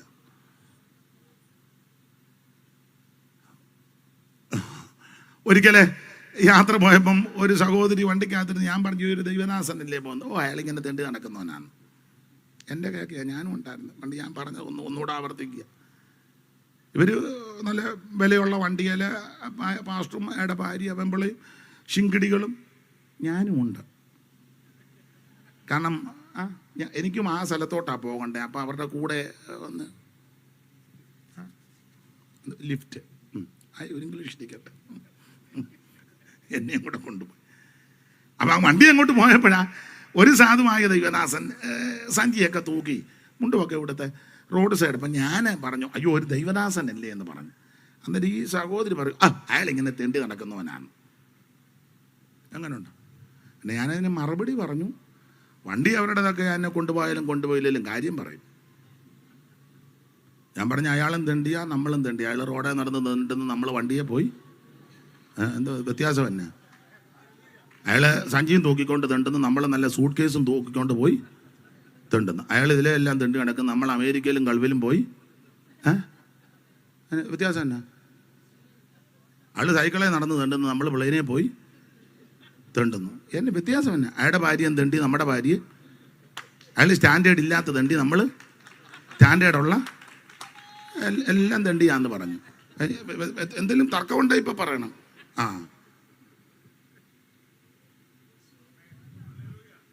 എന്താ വ്യത്യാസം തന്നെ? അയാൾ മുണ്ടും ഒരു പഴയ ഷർട്ടും ഒക്കെ ഇട്ട് അയാൾ തിണ്ടുന്നത്, നമ്മൾ ടൈ കെട്ടിക്കോഴി പോയി തിണ്ടുന്നു. അയാൾക്ക് ടൈ കെട്ടാൻ അറിയാമായിരുന്നെങ്കിൽ അയാളും ടൈ കെട്ടിയതിലെ കൂടെ തെണ്ടിയാണ്. നമുക്ക് ടൈ കെട്ടാൻ അറിയാവുന്നതുകൊണ്ട് കുരുക്കിട്ടേച്ച് നമ്മൾ പോയി. എന്താ വ്യത്യാസം തന്നെ? മറ്റുള്ളവനെ താഴ്ത്തരുത് കേട്ടോ. ഒരു ഭിക്ഷക്കാരൻ വന്നാലും അവന് വ്യക്തിത്വം ഉണ്ടെന്ന് ഓർത്തോണം. ഭിക്ഷ എടുക്കുന്നത് മാന്യതയാ. ചോദിച്ചല്ലേ മേടിക്കുന്നത്, തരണേന്നല്ലേ. അടിച്ചു മാറ്റുകയാണ്. കുംഭകോണം നടത്തുന്നവനേക്കാളും അന്തസ്സാ ഭിക്ഷക്കാരൻ. കുംഭകോണം നടത്തുന്നത് നമ്മുടെ സ്റ്റേജിൽ വന്നാൽ നമ്മൾ പറയും ആദരണീയനായ ബഹുമാന്യനായ. അടിച്ചു മാറ്റിയവനെ പറ്റി പറയുക. എനിക്ക് മനസ്സിലാകുന്നില്ല. അതിൽ അന്തസ്സുണ്ട് ഭിക്ഷ എടുക്കുന്നവൻ. അവൻ തട്ടിപ്പറിക്കല്ലേ, ചോദിച്ചാ മേടിക്കുന്നത്.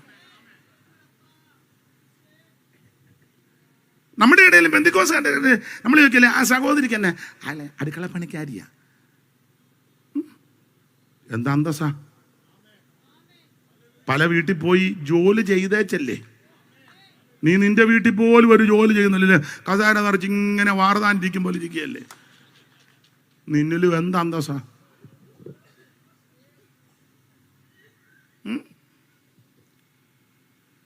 ഏത് ജോലിക്കും അതിൻ്റെ മാന്യതയുണ്ട്.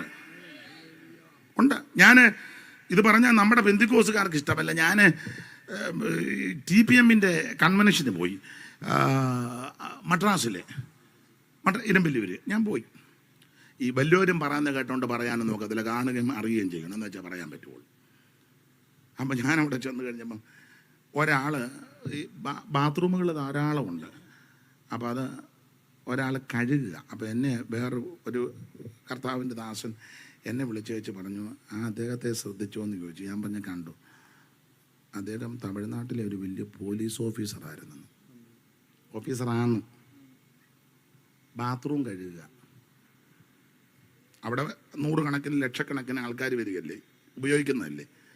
ഇപ്പം ഡ്യൂട്ടി ഇടുമ്പോൾ പുള്ളി പറഞ്ഞു എനിക്ക് ആ ഡ്യൂട്ടി തന്നാൽ മതിയെന്ന്. നമ്മൾ നമ്മുടെ വീട്ടിലത് പോലും ചിലർ ചില വീട്ടിൽ ചെല്ലണം. എൻ്റെ ദൈവമേ, സ്ഥലവും പേരും ഒന്നും പറയുന്നില്ല. ഒരു സ്ഥലത്ത് ചെന്ന് ഞാൻ ചോദിച്ചു കയറിക്കണം. കുറച്ച് കഴിഞ്ഞിട്ട് എൻ്റെ അനക്കം ഇല്ല. എന്നോട് കറകെ വന്നത് തൊട്ട് ഞാൻ പറഞ്ഞു ഉണ്ട്, ഞാനെല്ലാം കഴുകുക. കാരണം എനിക്ക് വന്ന് ഇരിക്കണ്ടായോ?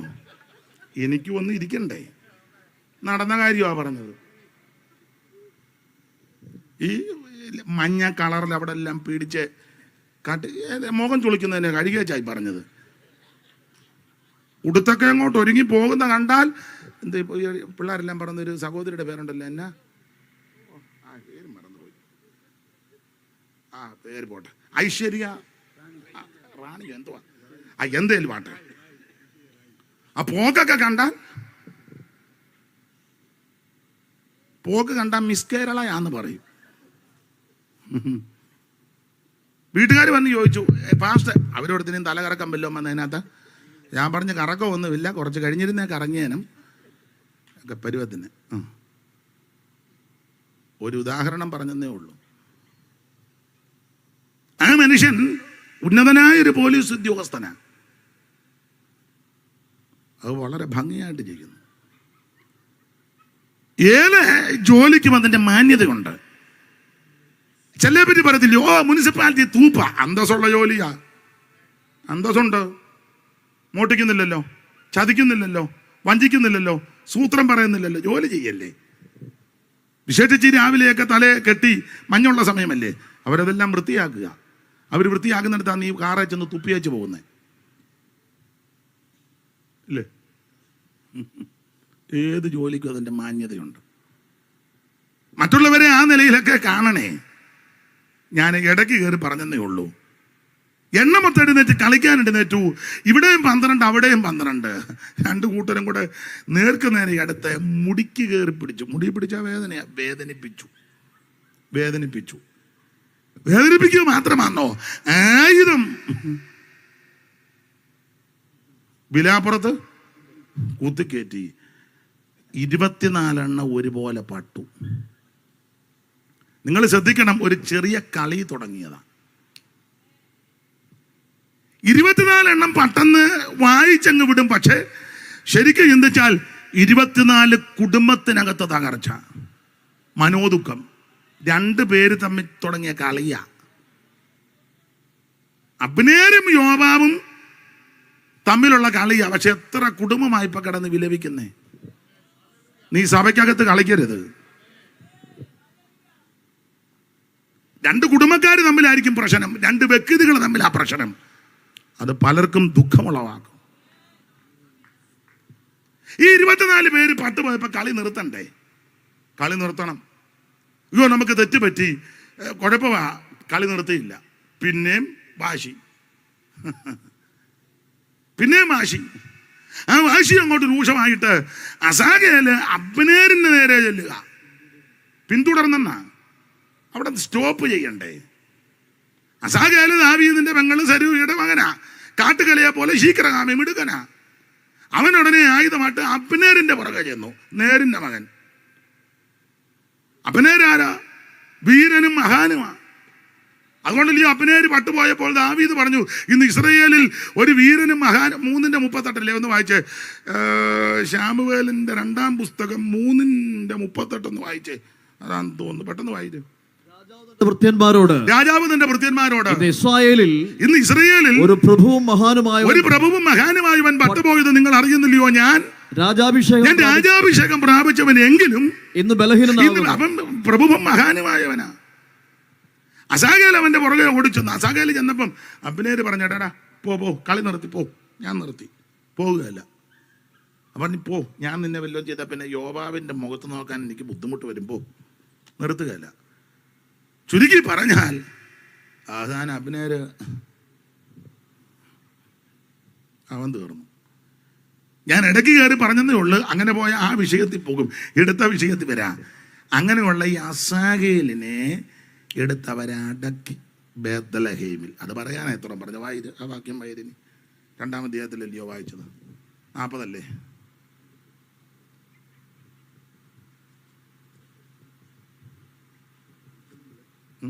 ശൗമേലിന്റെ 2-ാം പുസ്തകം ഇവിടെ അല്ലേ? ഇവിടെ ഉണ്ട്. അസാഹേലിനെ ബേത്ലഹേമിൽ അടക്കിയെന്ന്. അസാഹേലിനെ അവർ എടുത്ത് ബേത്ലഹേമിൽ അവന്റെ അപ്പന്റെ കല്ലറയിൽ അടക്കം ചെയ്തു. അസാഹേലിനെ അവരെടുത്ത് ബേത്ലഹേമിൽ അവന്റെ അപ്പന്റെ കല്ലറയിൽ അടക്കം ചെയ്തു. എന്ന് പറഞ്ഞാൽ ബേത്ലഹേമിന്റെ വേറൊരു കുഴപ്പടി, ഒത്തിരി പേരെ അടക്കിയ സ്ഥലമാണ്. ചവോടൊക്കെ നടത്തിയ സ്ഥലമാണ് ബേത്ലഹേം. ദൈവത്തിന് മഹത്വം. റാഹേല് മരിച്ചപ്പോഴും അവിടെ തന്നെ എഫ്രാത്തിലെത്താൻ അല്പ ദൂരമുള്ളപ്പം, സ്തോത്രം, വഴിയരികെ വെച്ച് മരിച്ചെന്ന വായിച്ച് 35-ാം അധ്യായത്തിന്റെ 16, 17, 18 വായി. ഉൽപ്പത്തി. അങ്ങനെ പ്രസവത്തിൽ അവൾക്ക് കഠിനവേദനയായിരിക്കുമ്പോൾ സൂതികർമ്മിണികൾ അവളോട് ഇത് ഒരു മകനായിരിക്കുമെന്ന് പറഞ്ഞ അടുത്ത വാക്യം. എന്നാൽ അവൾ മരിച്ചുപോയി. ജീവൻ പോകുന്ന സമയത്ത് അവൾ അവന് ബെനോനി എന്ന് പേരിട്ടു, അവന്റെ അപ്പൻ അവന് ബെന്യാമീൻ എന്ന് പേരിട്ടു. അടുത്ത വാക്യം. റാഹേൽ മരിച്ചിട്ട് അവളെ ബേത്ലഹേം എന്ന എഫ്രാത്ത് പോകുന്ന വഴിയിൽ അടക്കം ചെയ്തു. അവളുടെ കല്ലറയിന്മേൽ യാക്കോബ് ഒരു തൂൺ നിർത്തി. അവിടെ കല്ലറയിന്മേൽ യാക്കോബ് ഒരു തൂണ് നിർത്തി. അത് റാഹേലിന്റെ കല്ലറ തൂൺ എന്ന പേരോടെ, അതിന് റാഹേലിന്റെ കല്ലറ തൂണ് എന്ന പേരോടെ ഇന്നുവരെയും നിൽക്കുന്നു. സ്തോത്രം. അപ്പൊ അസാഗേലിനെ അടക്കിയ സ്ഥലം ആ ബേത്ലഹേം. റാഹേലിനെയും ആ ഏരിയയെ തന്നെ അടക്കി.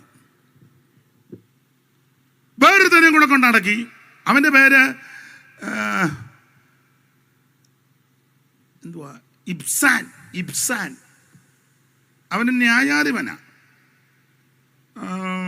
ന്യായാധിപന്മാരുടെ പുസ്തകം 12:10 വായിച്ചേ. 12:10 ഒന്ന് വായിച്ചേ. ന്യായാധിപന്മാർ 12:10. പിന്നെ ഇബ്സാൻ മരിച്ചു. അതിന്റെ ആ കണ്ണിക തുടങ്ങുന്നത് മുതൽ വായിച്ചേ. ഇവിടെ ഒരു കണ്ണിക ഉണ്ടല്ലോ, ഇബ്സാന്റെ കാര്യം.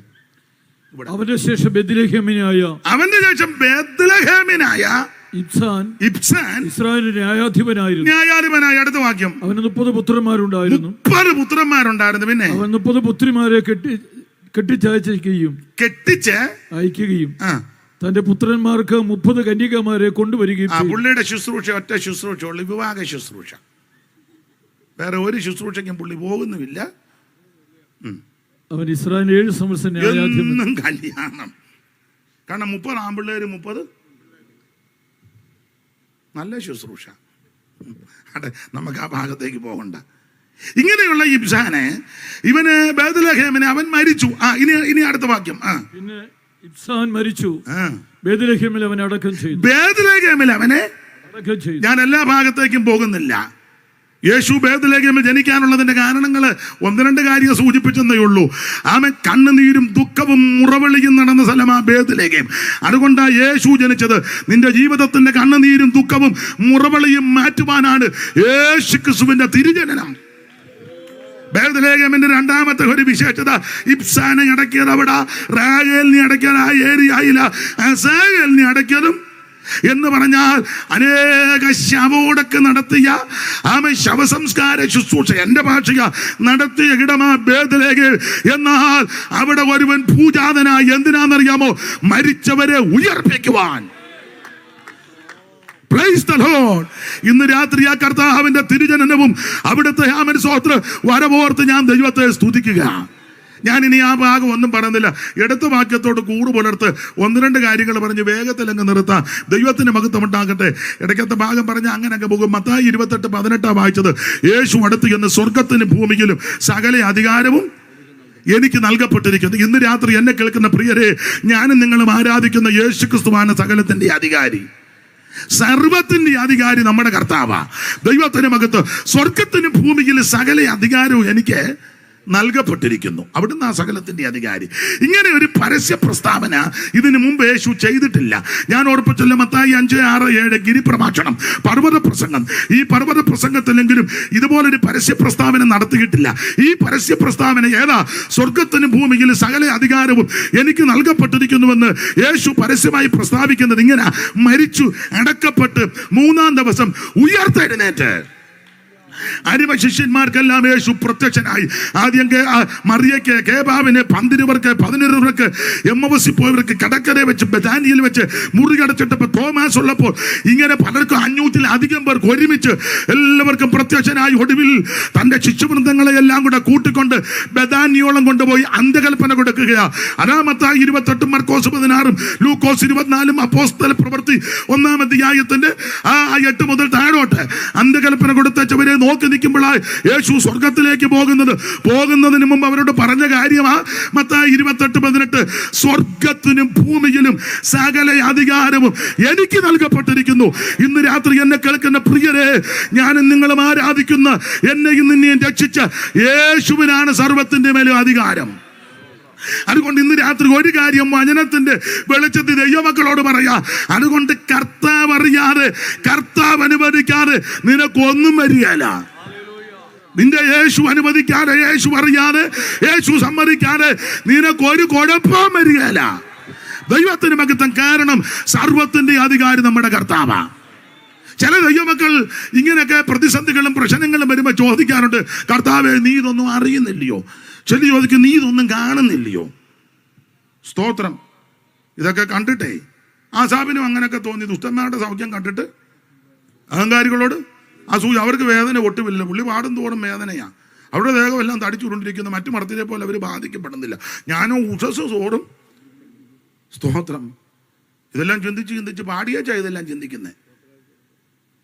എടുക്കാം.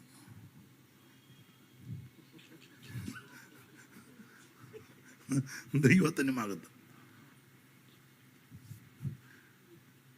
പുള്ളി ഇതെല്ലാം ചിന്തിച്ച് അബദ്ധം കയറി. ഒടുവിൽ അബദ്ധം പറഞ്ഞു.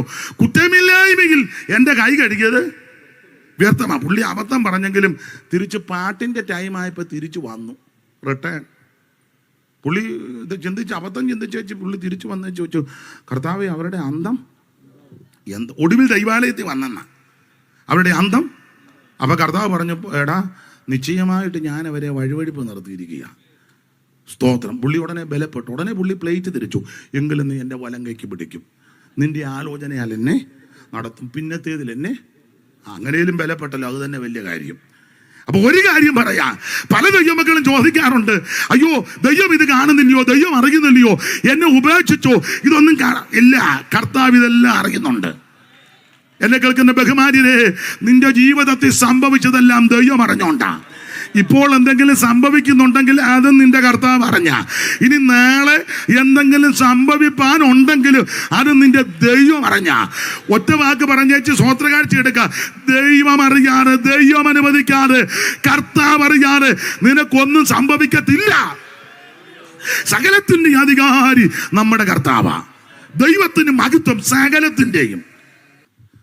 സ്നേഹക്കൊടി എനിക്കു മീതെ വിരിച്ചു പ്രിയൻ, സ്നേഹ കൊടി എനിക്കു മീതെ വിരിച്ചു പ്രിയൻ, ഞാനും സുഖേനെ വാഴുവാൻ പരമേശ, ഞാനും സുഖേനെ വാഴുവാൻ പരമേശ, പാടും നിനക്ക് നിത്യവും പരമേശ, പാടും നിനക്ക് നിത്യവും.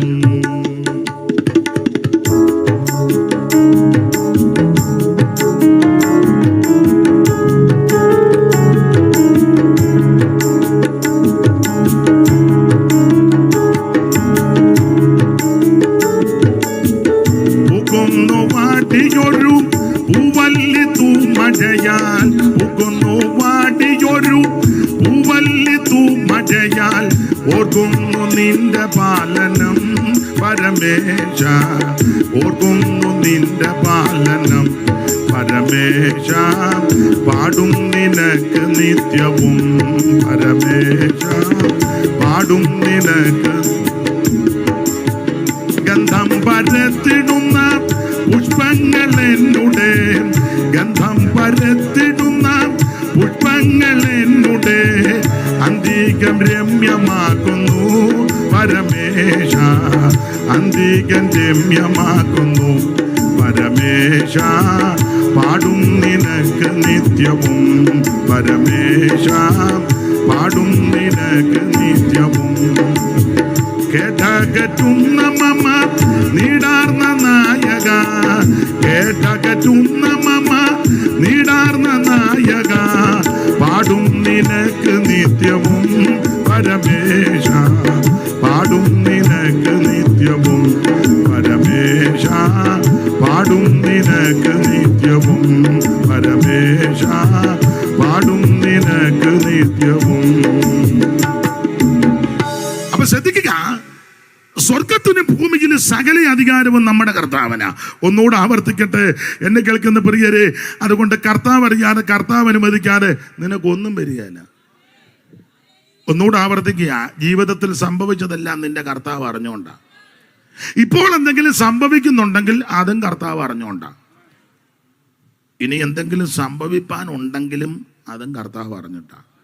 കർത്താവ് അറിയാതെ, കർത്താവ് അനുവദിക്കാതെ എനിക്കും നിങ്ങൾക്കും ഒന്നും വരികയില്ല. കാരണം സകലത്തിന്റെ അധികാരി നമ്മുടെ കർത്താവാ. ഈ കാണുന്ന സകല ജരാചരങ്ങളെ അണ്ടകടാകത്തേക്ക് ഒറ്റ വാക്ക് കൊണ്ടല്ലേ നിർമ്മിച്ചേ? അധികാരിയാ. ഉണ്ടാകട്ടെ, അന്നേരം ഉണ്ടാകുക. ഇവിടെ വന്ന സകല ആൾക്കാർ ഉണ്ടായതെല്ലാം നശിപ്പിച്ചേച്ച് പോയവരാ. അതെ, മുഴുവൻ കുട്ടിച്ചോറാക്കിയേച്ച് കർത്താവ് ഒറ്റ വാക്കുകൊണ്ടെല്ലാം സൃഷ്ടിച്ചു. അവിടുന്ന് പ്രകൃതിയുടെ മേൽ അധികാരമുള്ളവനാ. കാറ്റിനോടും അടങ്ങാൻ പറ, അന്നേരം അടങ്ങി. രോഗത്തിൻ്റെ മേൽ അധികാരമുള്ളവ. നിന്റെ രോഗബന്ധനം അടിച്ചെന്ന അന്നേരം കൂനിയിരുന്നത് അല്ല, ജമ്മീൻ പോലുന്നത് അല്ല, നല്ല അമ്പിവടി പോലെ അധികാരം. ഇന്നത്തെ രോഗശാന്തി വരെ പ്രാപ്തന്മാരുടെ കയ്യിൽ എങ്ങനെ ഈ തള്ളയെ കിട്ടിയിരുന്നെങ്കിൽ തള്ള ഉനിഞ്ഞും പൊങ്ങിയും തങ്ങളുടെ ഊപ്പാട് വരും. ചെന്ന് സിസ്റ്റർക്ക് എന്തോ സംഭവിച്ചു, അല്ല ഞാൻ കുനിയിരിക്കാറുണ്ട്, കുനിഞ്ഞാണ്ട് ഇവിടെ നാട്ട് തള്ളെ പിന്നെ ഹൈസ്കൂളുകാരെടുക്കും. കാരണം ട്രില്ല് സാറാക്കി യേശു ആരെയും വീണ്ടും വിട്ട് അങ്ങോട്ടും ഇങ്ങോട്ടും ഓടിപ്പിച്ചില്ല. പണ്ടൊരാൾ സൗഖ്യമായിട്ട് കമോൺ പറഞ്ഞ് ഇങ്ങനെ വന്നു. എവിടാന്നൊന്നും ചോദിക്കരുത്, കമോൺ. പിന്നെ വന്നു അവസാനം പൊത്തോന്ന് കുഴിയിലോട്ട് വീണു. സ്റ്റേജിൻ്റെ അപ്പുറം കുഴിയാ, സ്റ്റേജ് പൊക്കത്ത് കെട്ടി. അയാൾ വീണ് പോട്ടെ. യോഗം അതോടെ ഉഴപ്പി. യേശു ആരെ ഇങ്ങനെ ഇട്ട് തുള്ളിപ്പിച്ചില്ല. പക്ഷെ അധികാരം ആ രോഗത്തിന്റെ മേൽ. Praise the Lord. പ്രകൃതിയുടെ മേൽ അധികാരം, രോഗത്തിന്റെ മേൽ അധികാരം, ഭൂതങ്ങളുടെ മേലും അധികാരമാണ്. സ്തോത്രം. വിട്ടുപോകാൻ അന്നേരം പോവുക. നമ്മളാന്ന് എന്തെല്ലാം ചോദ്യം ആ വ്യാജനോട് ചോദിക്കുന്നത്. പേരെന്നാ, എവിടുന്നാ വരുന്നത്, കല്യാണം ആലോചിക്കാൻ പോവാന്ന് വ്യാജനോട്. എത്ര പേരുണ്ട്, നിങ്ങളെത്ര? ഒരാൾ പറഞ്ഞു ഞങ്ങൾ വണ്ടിയിലാ വന്നെന്ന്.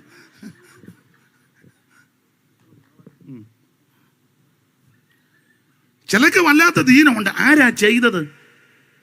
കുരുക്കൊപ്പിക്കാൻ. എടാ പിശാച് പോഷ്ക്ക് പറയുന്നവനും അവൻ്റെ അപ്പനുമാണ്. നീ അവനോടാണ് അഡ്രസ്സ് തപ്പുന്നേ. യേശു ചില ആത്മാവിനോട് പറഞ്ഞു മിണ്ടിപ്പോകരുതെന്ന് പറഞ്ഞു. നമ്മൾ അവരെ ഇട്ട് തുള്ളിപ്പിച്ച് എന്തെല്ലാം പറഞ്ഞ് അവസാനം പോകുന്നില്ലെന്ന് കാണുമ്പം നടത്തിപ്പുകാർ പറയും പാട്ട് പാടി. ഉടനെ നമുക്കൊരു പാട്ടുണ്ട്, രക്തം കൊണ്ട്, കണ്ണു തുറന്നുകൊണ്ടാണ് പാടുന്നത്, രക്തം കൊണ്ടു മുദ്ര. അവൻ നോക്കി. അന്നേരം അവനെ ഇളവ് കാണുവാണ് നമ്മൾ പുറകോട്ട്, രക്തം കൊണ്ടു മുദ്ര. എന്തെല്ലാം കോക്കാൻ ബീച്ചുകളാ. യേശു പറഞ്ഞു വിട്ടുപോകാൻ പറഞ്ഞു. അന്നേരം പോയെന്നുള്ളതാ. പ്രകൃതിയുടെ മേൽ അധികാരമുള്ളവൻ, രോഗബന്ധനങ്ങളുടെ മേൽ അധികാരമുള്ളവൻ, സാമൻ പിശാചിന്റെ മേൽ അധികാരമുള്ളവൻ, മരണത്തിന്റെ മേൽ അധികാരമുള്ളവൻ. ഇന്ന് രാത്രി സകലത്തിന്റെ അധികാരി നമ്മുടെ കർത്താവാ. ഡോക്ടർമാർ ചിലപ്പം ഇത് എഴുതി കാണും ഇനി അധിക നാളില്ല. അല്ലല്ലല്ല, യേശു നിനക്ക് ജീവൻ തരും. അവിടുന്ന് ജീവന്റെ ഉടയവനാ, അവിടുന്ന് ജീവൻ നായകനാ. ഇന്ന് രാത്രി അവൻ സകലത്തിന്റെ അധികാരി കർത്താവാണ്. അതുകൊണ്ടാണ് ഞാൻ പറഞ്ഞ കർത്താവ് അറിയാതെ കർത്താവ് അനുവദിക്കാതെ ഒന്നും സംഭവിക്കുകയല്ല. സന്ധ്യയായപ്പോൾ യേശു പറഞ്ഞ് അക്കരയ്ക്ക് പോകാമെന്ന്. അക്കരയ്ക്ക് ശിഷ്യന്മാർക്ക് അറിയത്തില്ല എന്തിനാ പോകുന്നെന്ന്. രാവിലെ മുതൽ വൈകുന്നേരം വരെ വചനം പറഞ്ഞു. സന്ധ്യയായി പറഞ്ഞ് അക്കരയ്ക്ക്. എല്ലാം ചാടി വള്ളത്തെ കയറി. യേശു വന്നപ്പോൾ യേശുവിന് സീറ്റും ഇല്ല. അങ്ങനെ ആയിരിക്കാം.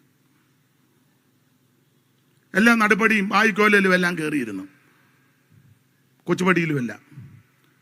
യേശു വന്നപ്പം യേശുവിന് പോലും സീറ്റ് കൊടുക്കാത്ത ആൾക്കാരുണ്ട്. പിന്നെ കർത്താവ് അതുകൊണ്ടാണോ എന്നറിയത്തില്ല അമരത്ത് തലയണ വെച്ച് ഉറങ്ങി. എന്നാൽ വേറെ പുസ്തകം പഠിച്ചാൽ യേശു അമരത്ത് തലയണ വെക്കാനുള്ളതിൻ്റെ ഒരു കാര്യം വചനത്തിൽ നിന്ന് നമ്മൾ ചിന്തിച്ചാൽ, അപ്പോസ്തല പ്രവൃത്തി പഠിക്കുമ്പോൾ ഇങ്ങനെ അമരം തിരയുടെ കേമത്താൽ ഉടഞ്ഞെന്ന. അപ്പോൾ കാറ്റ് ആദ്യം പിടിക്കുന്ന അമരത്താ. കുട്ടനാട്ടുകാരനായതുകൊണ്ട് വള്ളവും വെള്ളവുമായിട്ട് ചില കാര്യം അറിയാം. കിളന്ന ഭാഗമാണല്ലോ അമരം. അപ്പം കാറ്റ് ആദ്യം കയറി പിടിക്കുന്നത് അമരത്താ. അമരം ശരിയല്ലെങ്കിൽ പരുവക്കേടാകും. അത് സഭ അങ്ങനെ തന്നെ. നടത്തിപ്പുകാർ ശരിയല്ലെങ്കിൽ അയ്യോ കൊള്ളാം.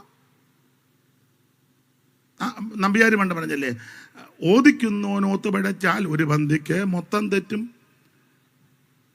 താളക്കാരന് മേളം പോയാൽ മേളക്കാരൻ അവതാളത്തിൽ. ആശാനക്ഷരം 1 പിഴച്ചാൽ ശിഷ്യന് 51 പിഴയ്ക്കും. അപ്പൊ ഈ അമരം ക്ലിയർ ആയിരിക്കണം. അപ്പൊ അമരം തിരയുടെ കേമത്താൽ ഉടഞ്ഞെന്ന അപ്പോസ്തല പ്രവൃത്തി അങ്ങനെയല്ലേ എഴുതിയേക്കുന്നത്. അതെ. അപ്പോൾ കാറ്റ് കയറി പിടിക്കാൻ സാധ്യതയുള്ള ഭാഗം അമരമാണ്. എൻ്റെ ഭാഷയെ വചനത്തെ കൂട്ടുപിടിച്ച് പറഞ്ഞാൽ ആ സാധ്യതയുള്ള ഭാഗം യേശു അങ്ങ് കൈയേറ്റു. ഇന്ന് രാത്രി നിന്റെ ജീവിത പടക് തകർന്നു പോകാൻ അവിടുന്ന് അനുവദിക്കത്തില്ല. യേശു കൈയേറ്റിരിക്കുക. ഞാൻ ആ ഭാഗം വിവരിക്കുന്നില്ല, നമ്മുടെ വിഷയം അതല്ലാത്തത് കൊണ്ട്. ദൈവത്തിൻ്റെ മകൻ അവിടുന്ന് കാറ്റിനെ ശാസിച്ചെന്ന. കാറുകൊണ്ടാകാശം അതി ഘോരമായി കാറ്റടിച്ചു തിരമാല ഗർവവുമായി. കാറുകൊണ്ടാകാശം അതിഘോരമായി കാറ്റടിച്ചു തിരമാല ഗർവവുമായി. അടുക്കുവാനുള്ള ആശയുണ്ട് നടുക്കടലിൽ പടകുമായി. തിടുക്കമായി കടലും കോപിച്ചു. പരിപാലകനെ എന്നെ സഹായിക്കണേ, പരിപാലകനെ എന്നെ സഹായിക്കണേ.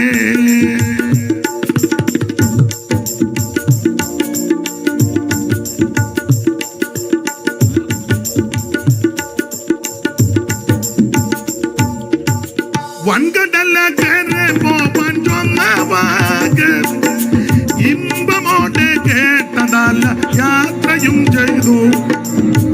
വൻകടല് കേറി പോവാൻ ചൊന്ന വാക്ക് ഇമ്പമോടെ കേട്ടതാൽ യാത്രയും ചെയ്തു. അടുക്കുവാനുള്ള ആശയുണ്ട് നടുക്കടലിൽ പടകുമായി തിടുക്കമായി കടലും കോപിച്ചു. പരിപാലകനെ എന്നെ സഹായിക്കണേ, പരിപാലകനെ എന്നെ സഹായിക്കണേ. യേശു എഴുന്നേറ്റ് കാറ്റിനെ ശാസിച്ചെന്ന സകലത്തിന്റെ അധികാരി നമ്മുടെ കർത്താവാ. ഓടിച്ചു പറയാം, ദൈവം അറിയാതെ ദൈവം അനുവദിക്കാതെ നിനക്കൊന്നും വരികയില്ല. ഈ വിഷയം തെളിയിക്കാൻ ഒരു ചെറിയ വിഷയം കൂടെ പറഞ്ഞ് ഇന്ന് രാത്രിയിലെ കൺവെൻഷന് പ്രസംഗം നിർത്താം. ബാക്കി എന്തെങ്കിലും ബാലൻസ് ഉണ്ടെങ്കിൽ 28 അടുത്ത വർഷം അദ്ദേഹത്തിന് വേറെ വിഷയമുണ്ട്. പിന്നെ വെള്ളിയാഴ്ച അവിടെ പറയാം. നാളെ പാലമറ്റത്തുണ്ട്, താല്പര്യമുണ്ടേ വാ. അപ്പൊ ശ്രദ്ധിക്കുക, ഞായറാഴ്ച ചെന്നാമറ്റത്തും ഉണ്ട്. അടുത്തല്ലയോ?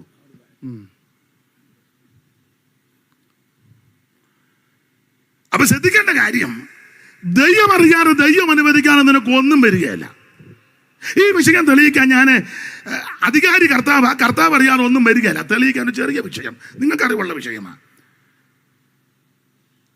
ഇയ്യോബിന്റെ ജീവിതം ഒന്ന് പഠിച്ചേ.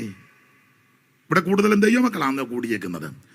ഇയ്യോബിന്റെ പുസ്തകം പഠിക്കുമ്പോൾ ഊസ് ദേശത്ത് ഇയ്യോബ് എന്ന് പേരുള്ള പുരുഷൻ ഉണ്ടായിരുന്നെന്ന. കെട്ടുകഥയല്ല, അമ്മമ്മ കഥയല്ല, ഉമ്മാക്കി കഥയല്ല, കിഴവി കഥയല്ല, ഉണ്ടെന്ന. വായിച്ചോ, ഒന്നിന്റെ ഒന്ന് പെട്ടെന്ന് വായിച്ചു. ഊസ് ദേശത്ത് ഇയ്യോബ് എന്ന പേരുള്ള ഒരു പുരുഷൻ ഉണ്ടായിരുന്നു. ഉണ്ടായെന്നിരിക്കട്ടെ എന്നല്ല, ഉണ്ടായിരുന്നു, ഉള്ള കാര്യമാണ്. ഈ ഉൽപ്പത്തി പുസ്തകത്തോളം പഴക്കമുണ്ട് ഇയ്യോബിന്റെ പുസ്തകത്തിന്. ഉൽപ്പത്തി പുസ്തകത്തോളം പഴക്കമുണ്ട്. പിന്നെ സങ്കീർത്തനത്തിന്റെ പുറകില് ഈ പുസ്തകം കൊണ്ട് കൊടുത്തന്നെ അത് കാവ്യ പുസ്തകങ്ങളായതുകൊണ്ട് ഓർഡർ ഉണ്ടല്ലോ. നമ്മൾ ഓർഡർ അനുസരിച്ച് അങ്ങ് പോകുന്നതേ ഉള്ളൂ. പ്രായവും പക്വതയും ഒക്കെ നോക്കിയാൽ അങ്ങനല്ല, പക്ഷെ ഒരു ഓർഡർ ഉണ്ടല്ലോ, ഉണ്ട്. ആ ഭാഗത്തേക്ക് ഇപ്പൊ പോകുന്നില്ല. അപ്പോൾ ഉൽപ്പത്തി പുസ്തകത്തോളം പഴക്കമുണ്ട് ഇയ്യോബിന്റെ പുസ്തകത്തിന്. വേദപഠിതാക്കളിൽ ചിലർ പറയുന്നത് ഈ ഇയ്യോബ് ഉൽപ്പത്തി പുസ്തകത്തിൽ പറഞ്ഞിരിക്കുന്ന ഉൽപ്പത്തി പുസ്തകത്തിലെ അബ്രഹാമിന്റെ മകനാകുന്ന ഇസഹാക്കിന്റെ മകനാകുന്ന യാക്കോബിന്റെ പിള്ളേരിലെ ഒരുവനാകുന്ന ഇസഹാറിന്റെ 3ാമത്തെ പുത്രനാണ് ഇയ്യോബെന്ന. അത്രയും പഴക്കമുണ്ടെന്ന. ഒരു വാക്യം ഒന്ന് വായിച്ചേ തെളിവിന്. ഉൽപ്പത്തി പുസ്തകം 46-ാം അധ്യായത്തിന്റെ 13 എടുത്തേ. ചടിയടാന്ന് വായിക്കണം. നിങ്ങളെ കൊണ്ട് പെട്ടെന്ന് വായിപ്പിക്കില്ല, എനിക്ക് ഖേദമുണ്ട്. എന്നാൽ ഇന്നത്തെ സാഹചര്യം ഇതാ, വായിച്ചേ ഒക്കൂ. ഇസഖാറിന്റെ പുത്രന്മാർ തോല, പൂവ, യോബ്. ഇസഖാർ അപ്പം അബ്രഹാമിന്റെ മകനാകുന്ന ഇസഹാക്കിന്റെ മകനാകുന്ന യാക്കോബിന്റെ 12 പിള്ളേരിൽ ഒരുവനാകുന്ന ഇസഖാറിന്റെ 3ാമത്തെ പുത്രനാണ് ഇയ്യോബ് എന്ന. ഇനി ദിനവൃത്താന്തങ്ങളുടെ 1-ാം പുസ്തകം 7-ാം അധ്യായത്തിന്റെ 1 വായിച്ചേ. ദിനവൃത്താന്തം 1-ാം പുസ്തകം 7-ന്റെ 1 വായിച്ചേ. അങ്ങോട്ട് നോക്കണ്ട, പുള്ളി എടുക്കുന്നില്ല, നമ്മൾ എടുക്കുക. ഇസഖാറിന്റെ പുത്രന്മാർ തോല, പൂവ, യാശൂബ്. അവിടെ യാശൂബ് എന്ന.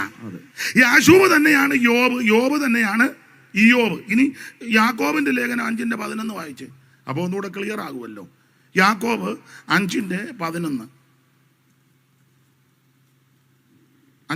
അണ്ട വലത്തുവശത്ത്. സഹിഷ്ണുത കാണിച്ചവരെ നാം ഭാഗ്യവാന്മാർ എന്ന് പുകഴ്ത്തുന്നു. അടുത്തത് യോബിന്റെ സഹിഷ്ണുത. അപ്പൊ ഉൽപ്പത്തി 46-13 ദിനവൃത്താന്തം 1-ാം പുസ്തകം 7-ന്റെ 1 ഇയ്യോബിന്റെ പുസ്തകം 5-11 ചേർത്ത് പഠിക്കുമ്പോൾ ഇത് തന്നെയാണ്. അങ്ങനെ പഠിക്കുമ്പോൾ ഫിലിപ്പച്ചാൻ കണ്ടല്ലോ, നമ്മുടെ ആളാ, ഞങ്ങൾക്ക് വേറൊരു അടുപ്പമുണ്ട്. പിന്നെ അദ്ദേഹത്തിന്റെ ഭാര്യ ആനിക്കലയാ വന്നിട്ടുണ്ടോ? ഇവിടെ പെങ്ങള് സാവുച്ചാൻ്റെ അല്ലേ, അങ്ങനല്ലയോ? വകുപ്പൊക്കെ നമുക്കറിയാമെന്ന്. പിന്നെ അപ്പൊ ശ്രദ്ധിക്കുക, ഉൽപ്പത്തി പുസ്തകത്തോളം പഴക്കമുണ്ട് ഇയ്യോബിന്റെ പുസ്തകത്തിന്. അപ്പൊ ഇത് ജീവിച്ചിരുന്ന ഒരാളാ. ഊസ് ദേശത്ത് ഇയ്യോബ് എന്ന് പേരുള്ള പുരുഷൻ ഉണ്ടായിരുന്നു. മസ്കറ്റിലൊക്കെ പോയിട്ടുള്ളവർ പറഞ്ഞിട്ടുണ്ട്, കല്ലറ വരെ കണ്ടെന്നാ പറഞ്ഞത്. കണ്ടായിരുന്നോ? സത്യമാന്നേ. സലാല ചാൻ പോയിട്ടുണ്ട്, പിൽപ്പച്ചാൻ പോയിട്ടുണ്ട്. ഞാനും അവിടെ പോയില്ല. നമുക്കൊക്കെ എന്തെങ്കിലും ഒന്ന് പോകാം. അപ്പൊ ശ്രദ്ധിച്ചേ, ഇയ്യോബ് എന്ന് പേരുള്ള ഒരു പുരുഷൻ ഉണ്ടായിരുന്നു. കെട്ടുകഥയൊന്നുമല്ല, അമ്മുമ്മ കഥയല്ല കേട്ടോ. നമ്മൾ പലതും അമ്മുമ്മ കഥയാ, കിഴവി കഥ, അങ്ങനെയാണല്ലോ. ഉമ്മാക്കി കഥ. പിള്ളേർ ചോറുണ്ണാതെ വരുമ്പോൾ പെട്ടെന്ന് കഴിക്കാണ്ട് ഉമ്മാക്കി ഉമ്മാക്കി. എനിക്കിപ്പോൾ 50 വയസ്സുണ്ട്, അത്രേ ഉള്ളേ. ഞാൻ ഇന്ന് വരെ ഉമ്മാക്കിയെ കണ്ടില്ല. അച്ചായൻ കണ്ടിട്ടുണ്ടോ ഉമ്മാക്കി? ഞാൻ കണ്ടിട്ടില്ല. കെട്ടുകഥയാ. മറ്റുള്ളവനെ പിള്ളേർ ചോറുണ്ണാൻ വേണ്ടി ഒരു കഥ ചമച്ചതാ. ഇത് കെട്ടുകഥ, അമ്മൂമ്മ കഥ, ഉമ്മാക്കി കഥയല്ല, ഉള്ള കാര്യമാ. ഈ തിരുവചനത്തിൽ പറഞ്ഞിരിക്കുന്ന കാര്യമല്ല സത്യമാ. ആകാശവും ഭൂമിയൊക്കെ മാറിപ്പോകും, ഇതിന്റെ വള്ളിക്കും പുള്ളിക്കും മാറ്റം വരികയല്ല കേട്ടോ. ഇത് വിശ്വസിച്ചാൽ നിനക്ക് അനുഗ്രഹമാ. ഇത് ആ മനുഷ്യത്വം അതിവേഗത്തിലോടുന്ന വചനമാ. ഇത് അല്പബുദ്ധിയെ ജ്ഞാനിയാക്കുന്ന തിരുവചനമാ. ഇത് സ്വർഗത്തിൽ എന്നേക്ക് സ്ഥിരമാ. ഇതിന്റെ ഒറിജിനൽ അവിടെ ഇരിക്കുക. ദൈവത്തിന് ഇത് നമ്മുടെ കയ്യിൽ കിട്ടിയത് തന്നെ വലിയ ഭാഗ്യമാ. ആമൻ. തിരുവചനത്തിന് ശക്തിയുണ്ട്. അപ്പൊ ഊസ്ദേശത്ത് ഇനി ഓടിച്ചു എന്നെ കൂടെ നിൽക്കണേ, ഒന്ന് സഹായിക്കണേ. സഹായിക്കാമോ? സമയമില്ലാത്തോണ്ടാ. ഊസേശത്ത് ഇയ്യോബ് എന്ന് പേരുള്ള പുരുഷൻ ഉണ്ടായിരുന്നു. അടുത്തത് അവൻ നിഷ്കളങ്കനും നേരുള്ളവനും ദൈവഭക്തനും ദോഷം വിട്ടകലുന്നവനും 4 ഗുണഗണങ്ങൾ. നിഷ്കളങ്കൻ, നേരുള്ളവൻ, ദൈവഭക്തൻ, ദോഷം വിട്ട്. 4 വിശേഷത. നമുക്ക് നേരുണ്ടെങ്കിൽ നിഷ്കളങ്കത ഇല്ല, നിഷ്കളങ്കത നേരില്ല. ഇത് രണ്ടും ഉണ്ട്, പക്തിയില്ല. ചില ഭയങ്കര നേരും നിഷ്കളങ്കത, ഒരു പക്തിയില്ല. യോഗത്തിനൊക്കെ വന്നിരിക്കുന്ന കണ്ടിട്ടില്ലേ? ചുമ്മാ ഉഴപ്പിച്ചടിച്ച് വന്നിരിക്കുക, പഴയ കസാര മടക്കി വെച്ച പോലെ. ഇരിപ്പം തന്നെ കാണും. ചില യോഗത്തിന് തുമ്പിയെ പിടിക്കാൻ, ഓണത്തുമ്പിയെ പിടിക്കാൻ യോഗത്തിന് വന്നിരിക്കുന്നതാ. ഒരു പക്തിയില്ല. പക്തിയുടെ കാര്യത്തിൽ അഭിനന്ദിക്കേണ്ടത് കത്തോലിക്ക സഹോദരന്മാരെയാണ്. അവർ പള്ളിയുടെ കോമ്പൗണ്ട് കയറിയാൽ വളരെ ഭക്തിയോടാ. ഉപദേശമൊന്നുമല്ല ഞാൻ ഈ പറയുന്നത്, വളരെ ഭക്തിയോടാണ് നിൽക്കുന്നത്. കുർബാനയുടെ സമയത്തും അവിടുത്തെ ശുശ്രൂഷ സമയത്ത് വളരെ ഭക്തിയായിട്ട്. അത് അഭിനന്ദനീയമാണ്. ആണെന്ന് ഹൈന്ദവ സ്നേഹിതന്മാരും ആ നട തുറക്കുന്ന സമയത്ത് എന്ത് ഭക്തിയോടാണ് നിൽക്കുന്നത്. ഭക്തിയൊന്നും ഇല്ലാത്തത് കൂടുതലും നമ്മുടെ ഇടയിലാണ്. കാരണം പ്രമാണമകത്തുള്ളത് കൊണ്ടാണ്. ഭക്തിയും വൻഭക്തി കേട്ടും ചേർത്തിളക്കി തരം പോലെ, ഭക്തിയും വൻഭക്തി കേട്ട് ചേർത്തിളക്കി തരം പോലെ, ചെപ്പടി കളി നടത്തു സഭ്യരല്ല കലന്മാര്, ചെപ്പടി കളി നടത്തു സഭ്യരല്ല കലന്മാരെ. കൊണ്ടുവാ കൊണ്ടുവാ നീ ഈ പാപികളെ, കൊണ്ടുവാ കൊണ്ടുവാ നീ, കൊണ്ടുവാ കൊണ്ടുവാ നീ ഈ പാപികളെ, കൊണ്ടുവാ കൊണ്ടുവാ നീ. അപ്പൊ ഇവിടെ ഭക്തനാ. നിഷ്കളങ്കൻ, നേരുള്ളവൻ, ദൈവഭക്തൻ, ദോഷം വിട്ട 4 വിശേഷത. അതിന് അടുത്ത ഓടിച്ചു വായിര്. അവൻ 7 പുത്രന്മാരും 3 പുത്രിമാരും. അവൻ 7 പുത്രന്മാരും 3 പുത്രിമാരും. 7 3 10 പിള്ളേരുടെ പിതാവ് എന്നുള്ള ബഹുമതി. അവൻ 7000 ആട്, 3000 ഒട്ടകവും 500 കാളയും 500 പെൺകഴുതയുമായ മൃഗസമ്പത്ത്. ചുരുക്കി പറഞ്ഞാൽ 7 3 10 പിള്ളേരുടെ പിതാവ് എന്നുള്ള ബഹുമതി. നമുക്ക് പൂജാൻ പോലെ 2 എണ്ണമാണ്. നമ്മുടെ അഹങ്കാരവും പോക്കും. ഇത് കലാപൂലി പോലെ 10 എണ്ണം, അതിൽ 7 ആൺപിള്ളേര്. നമുക്ക് കൂടി വന്നാൽ 1 or 2. എൻ്റെ ചെറുക്കൻ, ചേട്ടൻ ഡയലോഗ്. എൻ്റെ ഒരാൾ നാൾ പറഞ്ഞതാ, എൻ്റെ ചെറുക്കൻ അറിഞ്ഞിരുന്നെങ്കിൽ. നിന്റെ കുറുക്കൻ നിന്നെ കൊണ്ടും നിന്റെ ചെറുക്കനെ കൊണ്ട് ഒന്നും നടക്കുകയില്ല. ഏത് മനുഷ്യനും ഉറച്ചു നിന്നാൽ നീ ദൈവത്തെ ഭയപ്പെടുക. ഇയ്യോബിന് 7 ആൺപിള്ളേരും 3 പുത്രിമാര്, 10 പിള്ളേരുടെ പിതാവ്. ഏതാണ്ട് 15,000 പരം വരുന്ന മൃഗസമ്പത്ത്.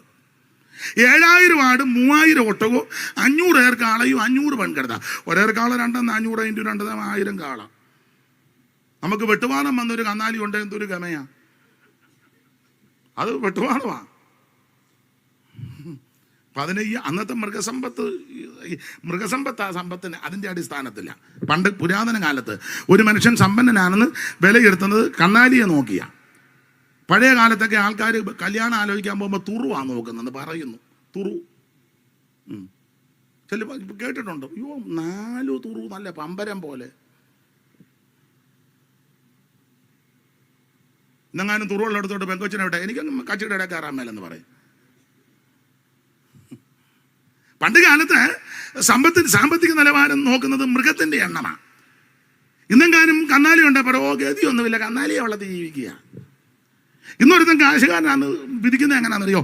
അവന്റെ വണ്ടിയും വീടും രണ്ടും ലോണാ. വണ്ടിയും ലോണാ, ചെല്ലു വലിയ പത്രാസ് കാണിക്കാൻ 4 മൊബൈല്, 3-4 ചാവി, ചില ഓഫീസിൽ ചെന്നിച്ച് ലോൺ എടുക്കാൻ. അപ്പം അവിടെ ഇരിക്കുന്ന ചില ഇയാൾ വലിയ ഒന്ന് ചാടി കാണുന്നു, പിന്നെ വിളിക്കാം, ഹലോ ഞാൻ പിന്നെ വിളിക്കാം. ഈ പൊട്ടൻ അറിയുന്നുണ്ട് ഇവൻ കടം മേടിച്ചുകൊണ്ട് വന്നതാണ്. അങ്ങനത്തെ വേന്ദ്രന്മാരുണ്ട്, ഞാനിപ്പോൾ പറയുന്നൊന്നുമില്ല. ഇന്ന് അങ്ങനെയൊക്കെയാ. ചതിക്കും. നിങ്ങൾ രണ്ടും കൂടെ എൻ്റെ ഗുരു ഒപ്പിച്ചു. പുള്ളി ഒപ്പിക്കും, എനിക്കറിയാം. എന്തുവാ പറഞ്ഞേ? ആരുടെ കാര്യമാണ് പറഞ്ഞേ? എനിക്കറിയാവുന്ന ആടെയാണോ? കാരണം ഇന്നും തല്ലുകൊള്ളണ്ട. നമ്മൾ വെറുതെ എന്തിനാ യോഗത്തിന് വന്നിച്ച് തല്ലുകൊണ്ട് പോകുന്നത്? ഉണ്ട്, ആൾക്കാർ, കക്ഷികളുണ്ട്, ഉണ്ട്. ദൈവത്തിന് മഹത്വം. ഇയ്യോബ് വലിയ ധനാഢ്യനാ. ഏതാണ്ട് 15,000-ൽ പരം വരുന്ന മൃഗസമ്പത്ത്. അപ്പൊ പുരാതന കാലം ജീവിച്ചിരുന്ന ധനാഢ്യനായ മനുഷ്യനാണ് ദൈവത്തിന്റെ ദാസനാകുന്ന ഇയ്യോബ്. ഇയ്യോബിന്റെ ഒരു വിശേഷത, വലിയ ധനാഢ്യനുമാ, തികഞ്ഞ ദൈവഭക്തനുമാ. കാശുകാരെല്ലാരും മോശമല്ല, കാശില്ലാത്തവരെല്ലാരും നല്ലവരുമല്ല. മനസ്സിലായി കാണും.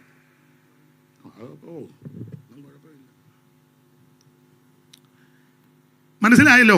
കാശുകാരെല്ലാരും മോശമല്ല, കാശില്ലാത്ത എല്ലാവരും നല്ലവരുമല്ല. എല്ലാ വിഭാഗത്തിലും ഉണ്ട്. ഇയ്യോബ് നല്ലൊരു മനുഷ്യനാ, വലിയ ധനാഢ്യനുമാ, തികഞ്ഞ ദൈവഭക്തൻ. സമ്പത്തുണ്ടെങ്കിലും അതിന് ഹുങ്കൊന്നും പുള്ളിക്കില്ല. ചില സഭകളിലൊക്കെ, എല്ലായിടത്തും അല്ല, ചിലയിടത്ത് ആ ചില ഇരിപ്പുമൊക്കെ കണ്ട ഒരു സ്തോത്രം പറയാട്ടെ, കൈയടിക്കാട്ടെ, നമ്മൾ പുള്ളി ഇവിടുത്തെ ചിലരെ നിങ്ങൾ ചിലരെ ശ്രദ്ധിച്ചിട്ടുണ്ടോ? കൺവെൻഷൻ ആണെങ്കിലും യോഗത്തിനാണെങ്കിലും ചില യോഗത്തിനിരിക്കുന്ന കാലുമേ കാലുമെല്ലാം വെച്ച്, എല്ലാവരുടെയും കാര്യമല്ല, കാലുമേ കാലുമൊക്കെ വെച്ച് വിറപ്പിച്ച് ചിലപ്പോൾ ഭയവും തോന്നാറുണ്ട്. ദൈവസന്നിധി വന്നിരിക്കുമ്പോൾ കുറച്ചൊക്കെ വിനയം വേണ്ടായോ? വേണം. ചിലരങ്ങോട്ട് കൊണ്ടുവന്ന് ബൈബിൾ വെച്ചു, ബൈബിളിൻ്റെ പുറത്ത് ഇവൻ്റെ മൊബൈലും ഒക്കെ വെച്ച്. ഞാൻ വളരെ സൂക്ഷിക്കും കേട്ടോ. അതിൻ്റെ കാരണം ദൈവത്തിന് മഹത്വം. ഒരിക്കൽ ഞാൻ ഒരു സ്ഥലത്ത് ശുശ്രൂഷയ്ക്ക് ചെന്നു, ഇപ്പോഴല്ല, വർഷങ്ങൾക്ക് മുമ്പാണ്. ശുശ്രൂഷയ്ക്ക് ചെന്നപ്പോൾ ഞാൻ തൂവാലയുണ്ട്. അപ്പം എൻ്റെ അടുക്ക അവിടുത്തെ പാസ്റ്റ് ഇരിപ്പുണ്ട്. ഞങ്ങൾ അടുത്തടുത്തായിരിക്കുന്നേ. അപ്പം ഞാൻ തൂവാല കൊണ്ട് മുഖമൊക്കെ ഒന്ന് തുടച്ചേച്ച് ഈ തൂവാല ഇതിൻ്റെ മുകളിൽ അങ്ങ് വെച്ചു. പുള്ളി പ്രായമുള്ള എടുക്കടാന്ന് പറഞ്ഞു. നിൻ്റെ പുള്ളി പറഞ്ഞ ഭാഷയാണ്, നിൻ്റെ മൂക്കട്ടയെല്ലാം തൂത്തേച്ച് വെക്കാനുള്ള സ്ഥലമാണെന്നോ വേറെ പുസ്തകം. ഇനി മേലിൽ ആവർത്തിക്കരുത്. ദൈവസന്നിധി അന്ന് നിർത്തി.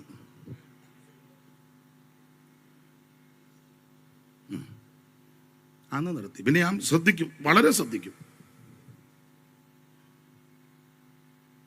ശരിയല്ലേ? നിന്റെ ഈ ചീച്ചിയെല്ലാം പിഴിഞ്ഞയച്ച് തൂപ്പി അതിൻ്റെ മണ്ട. ആ കാര്യത്തിൽ ഞാൻ ബഹുമാനിക്കുന്ന കത്തോലിക്കരെയാ. എന്ത് ഭക്തിയോടാ അത് കൈകാര്യം ചെയ്യുന്നത്. ഉണ്ടാ കുശുമ്പുത്തി ഇരിക്കുന്നുണ്ട്, ഇഷ്ടപ്പെട്ടില്ല. ഇത് ചിലർ ബൈബിളൊക്കെ ഇവിടെ വെച്ചില്ല, കോഴിക്കാരൻ നടക്കുന്നത് പോലെ. കോഴിയെ മേടിക്കാൻ പറ്റില്ല. പണ്ട് കണ്ടിട്ടില്ലേ കോഴിക്കാരൻ ഒരു ബാഗ് ഒക്കെ വെച്ചോണ്ട്?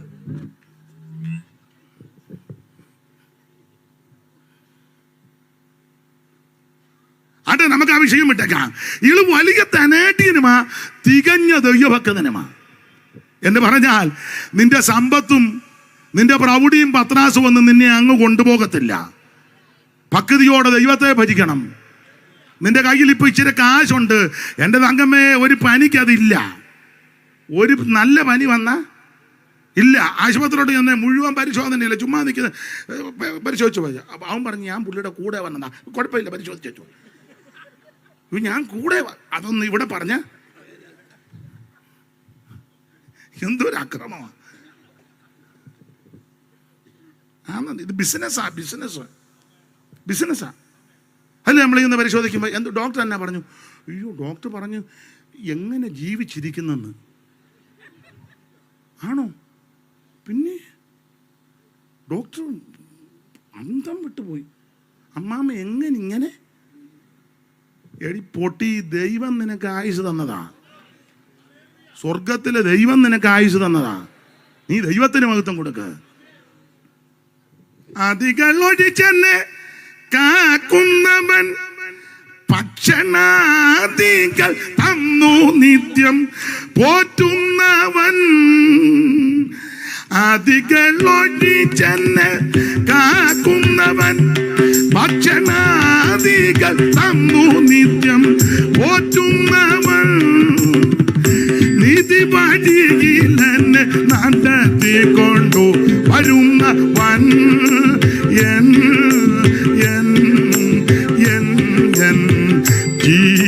ജീവനായകനെ മനുവേലേ ലേലൻ ജീവനായകനെ.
വലിയ ധനാഢ്യനുമാ തികഞ്ഞ ദൈവഭക്തന് ഓടിച്ചു നിർത്താം.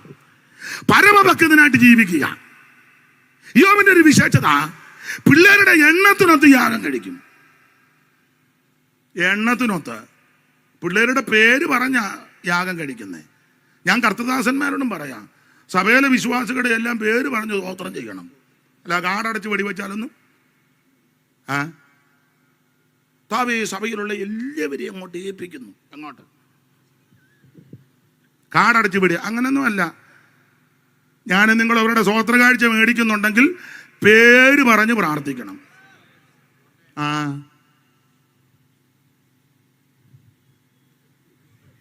പിണങ്ങി നോക്കിയതാണോ, ഇണങ്ങി നോക്കിയതാണോ, സന്തോഷം കൊണ്ട് നോക്കിയതാണോ? ദൈവം അനുഗ്രഹിക്കട്ടെ. ദൈവത്തിന് മഹത്വം.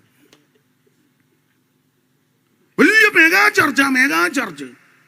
ആരാ വരുന്നത്, ഏതാ എവിടുന്നാന്നൊന്നും ഇട്ടോ ഊരിക്കൂ.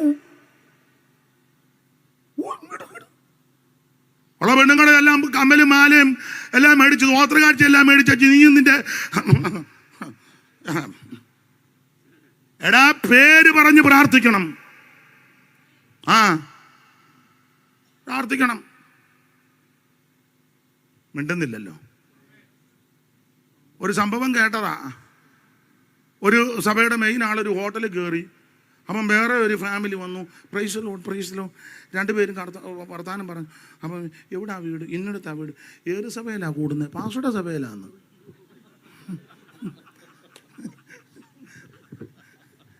മെഗാ.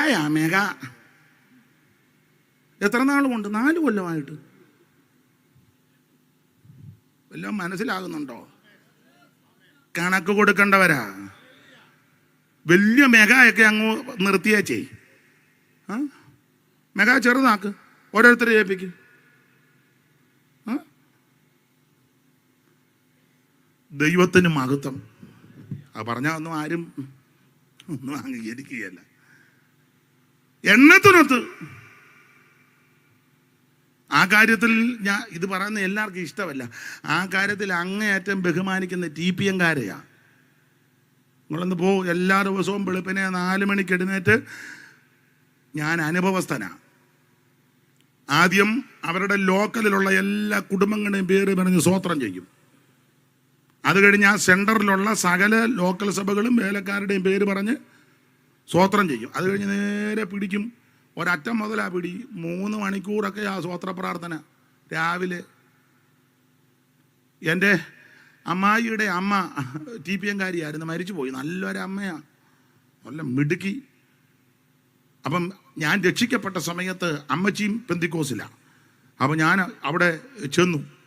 ഞാൻ രക്ഷിക്കപ്പെട്ട അമ്മയ്ക്ക് സന്തോഷം, വിളിച്ചു. ഞാൻ ചെന്നു. ഞങ്ങൾ രണ്ടും കൂടെ, മോനൊന്നും വിശ്വാസത്തില്ല, പുള്ളി മിലിറ്ററിയിലാണ് അന്ന്, ഇപ്പോൾ മിലിറ്ററിയിൽ ജോലി കഴിഞ്ഞ് വന്നിട്ടുണ്ട്. അപ്പോൾ ഞാനും അമ്മച്ചും കൂടെ വെളുപ്പിനെ 3 മണിക്ക്, അമ്മച്ചി 3 ആകുമ്പോൾ എഴുന്നേൽക്കും. നല്ല ഒരമ്മ, അല്ല ഒരു 6 അടി പൊക്കവും ഉണ്ട്, നല്ല കഴിവും പ്രാപ്തിയുള്ള വലിയ പാചക കലയുള്ള അമ്മയാണ്. അപ്പോൾ ഈ അമ്മ 3 മണിക്ക് അങ്ങോട്ട് എഴുന്നേറ്റ് മുട്ടയിലിരിക്കും, ഞാനും ഇരിക്കും.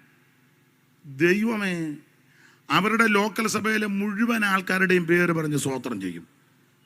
പിന്നെ ലോക്കലിലുള്ളവർ, സെൻറ്ററിലുള്ളവർ, പിന്നെ അങ്ങോട്ട് സെൻറ്റർ പോവുക, തൂത്തുക്കുടി മുതൽ അമ്മ ഒരു പിടി അങ്ങ് പഞ്ചാബ് വരെ,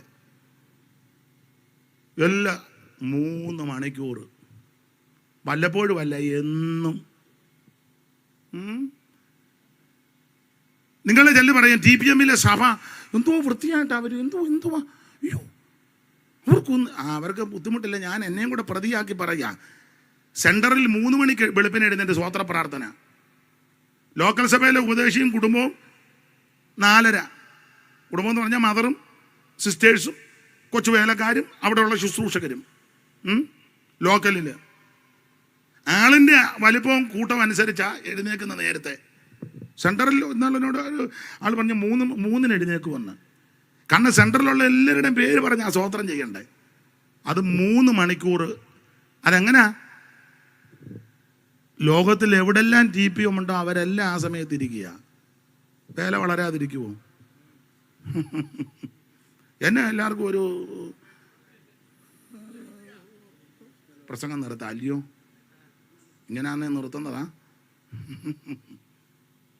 ചെന്ന് നോക്ക്, ഏതേലും പൈത്തോമിൽ ഇഷ്ടിക തളഞ്ഞിരിപ്പുണ്ടോ എന്ന്. മനസ്സിലായില്ല. സ്തോത്ര പ്രാർത്ഥനയാ, എണ്ണം ഒത്ത്.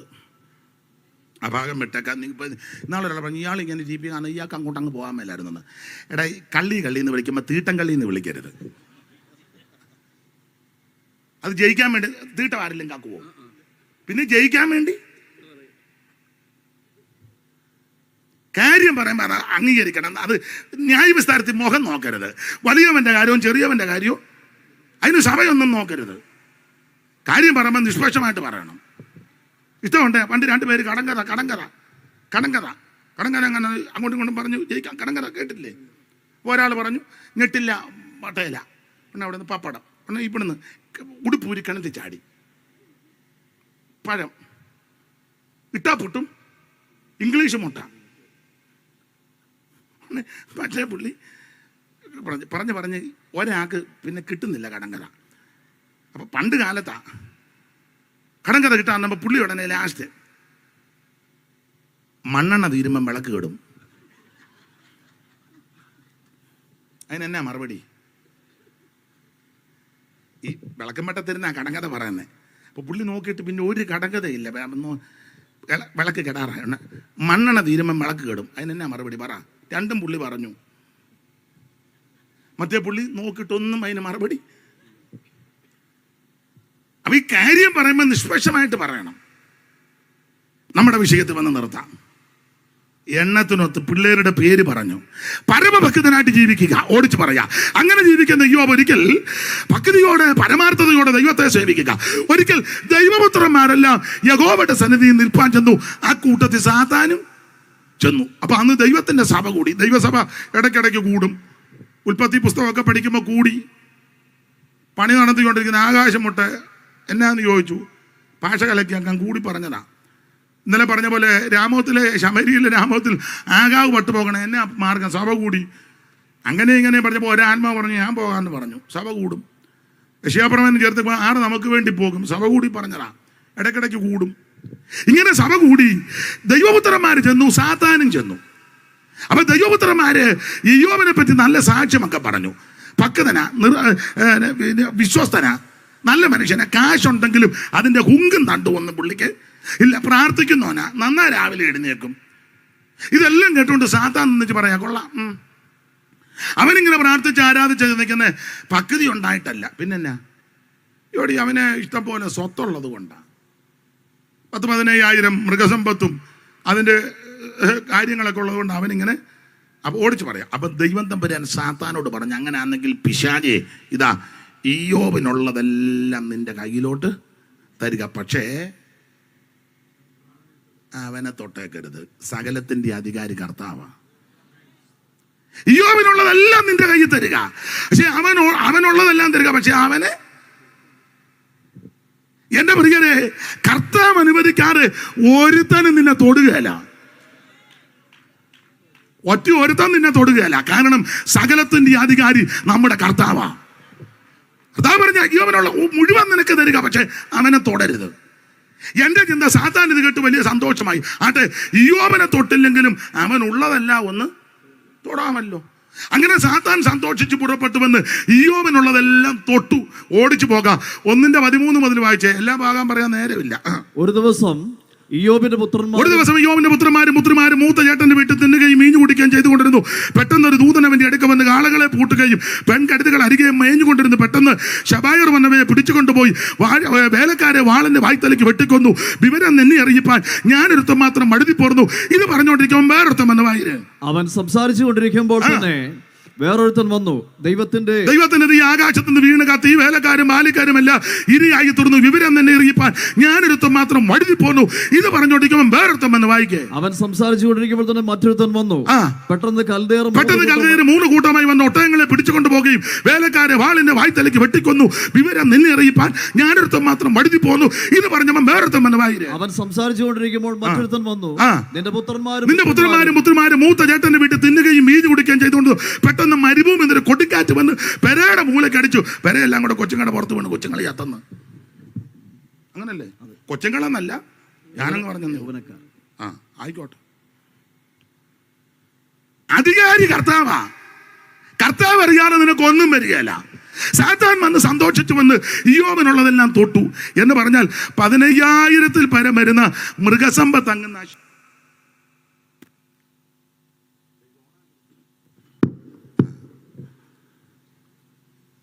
15,000-ൽ പരുന്ന മൃഗസമ്പത്ത് തകർത്തു. എന്റെ ഭാഷ പറഞ്ഞ വെട്ടുവാദം വന്ന കന്നാലി പോലും ഇല്ല, തുപ്പടെ അടിച്ചു മാറ്റി.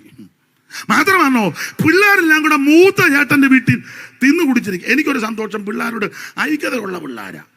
എല്ലാവരും കൂടെ മൂത്ത ചേട്ടന്റെ വീട്ടിൽ വന്നിച്ച്, നമ്മൾ 5 എണ്ണം കൊണ്ട് 6 സഭയല്ല. മൂത്തവൻ ചർച്ചോക്കോട്, രണ്ടാമത്തവൻ IPC, മൂന്നാമത്തവൻ ഷാരോൻ, നാലാമത്തവൻ അസംബ്ലീസ് കോഡ്, 5-ാമത്തവൻ സ്വതന്ത്ര സഭ, തള്ളയൊരെണ്ണം TPM-ലും.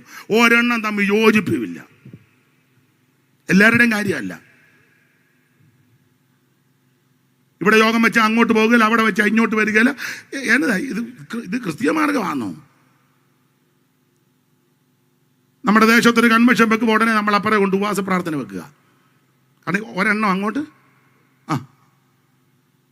എനിക്ക് മനസ്സിലാകുന്നില്ല. ആരുമാകട്ടെ ഏതുമാകട്ടെ, ദേശത്തൊരു സുവിശേഷ യോഗം വെക്കുമ്പോൾ ആ ദേശത്തുള്ള ദൈവമക്കൾ ഒറ്റക്കെട്ടായിട്ട് നിൽക്കണം. യേശുവിനെയാ ഉയർത്തുന്നത്. ഇതാ ക്രിസ്തീയ മാർഗം. അത് നമുക്ക് വിഷയം വിട്ടേക്കാം. പിള്ളേരെല്ലാം കൂടെ മൂത്ത ചേട്ടൻ്റെ വീട്ടിൽ പെട്ടെന്ന് കൊടുങ്കാറ്റ് വന്ന് പെരയുടെ മൂലക്കടിച്ച് കുഞ്ഞുങ്ങളുടെ മേൽ വീണ് 10 എണ്ണവും ചത്തു. സമ്പത്ത് മുഴുവൻ തകർത്തു. തലമുറ 10 മാറ്റപ്പെട്ടു. എൻ്റെ ഭാഷയാ, ഇയ്യോബിന്റെ പരാജയത്തിന്റെ പാട്ട് കേൾക്കാൻ സാത്താൻ നിന്നപ്പോൾ ഭക്തൻ പരാജയത്തിന്റെ പല്ലവിയല്ല പാടിയത്.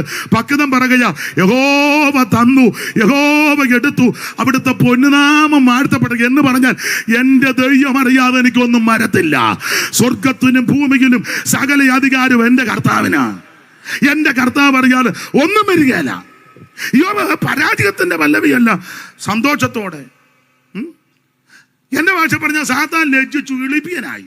പക്ഷെ സാത്താൻ്റെ ഒരു പ്രത്യേകത, പ്രകൃതി തോറ്റാലും പുറകോട്ട് പോകത്തില്ല. ഇവൻ വീണ്ടും വന്ന് തോണ്ടും. നമ്മൾ തോറ്റ വഴി പിന്നെ വള്ളം വെക്കുകയല്ല. വെക്കത്തില്ല. പണ്ട് ഞങ്ങളുടെ ഒരു ഉപദേശിയെ ഞാനൂടെ ഇരിക്കുമ്പോൾ ആ പുള്ളിയെ വിളിച്ചു, അപ്പച്ച കൺവെൻഷന് വരണം ഒരു യോഗത്തിന്. അപ്പം പുള്ളി പറഞ്ഞു, കഴിഞ്ഞ പ്രാവശ്യം നിങ്ങൾ എന്നെ ഒന്ന് കളിപ്പിച്ചു. അപ്പം എൻ്റെ തലേ പ്രാവശ്യം വിളിച്ചു, അപ്പച്ചനെ അങ്ങ് നന്നായിട്ട്. അപ്പച്ചൻ്റെ പേര് പറയണോ? വേണ്ട, യോഗം കഴിഞ്ഞ് പറയാം. ഒരു ചെറിയ ആഗ്രഹമുണ്ട് ഏറെ അപ്പച്ചനാണെന്നറിയാൻ. എനിക്ക് ആ ഇരിപ്പ് കണ്ടപ്പോൾ തോന്നി, യോഗം കഴിഞ്ഞ് പറയാം. അപ്പം അപ്പച്ചൻ പറഞ്ഞു, കഴിഞ്ഞ പ്രാവശ്യം നിങ്ങൾ എന്നെ ഒന്ന് കളിപ്പിച്ചു. അപ്പം അവിടെ നിന്ന് ഫോൺ വന്നു, ഇല്ല അപ്പച്ച അതൊരു അബദ്ധം പറ്റിയതാ, ഈ പ്രാവശ്യം. ഉടനെ അപ്പച്ചൻ പ്ലേറ്റ് തിരിച്ചു, ജോയിക്കുട്ടി ഞാനൊരു ഫലിതം പറഞ്ഞതല്ലേ, ഇതാ ഫലിതം. അല്ല, രണ്ട് ഭാഗത്തും കൊണ്ട് തെറ്റ്. അപ്പച്ചനെ വിളിച്ചേച്ച് കളിപ്പിക്കാവോ? മിണ്ടുന്നില്ല. മോൻ എന്നെ ഒരു ഊറിയ ചിരി. ആരെങ്കിലും കളിപ്പിച്ചോ? ലക്ഷണം കണ്ടിട്ട് മിക്കവാറും കളിപ്പിക്കാനാ.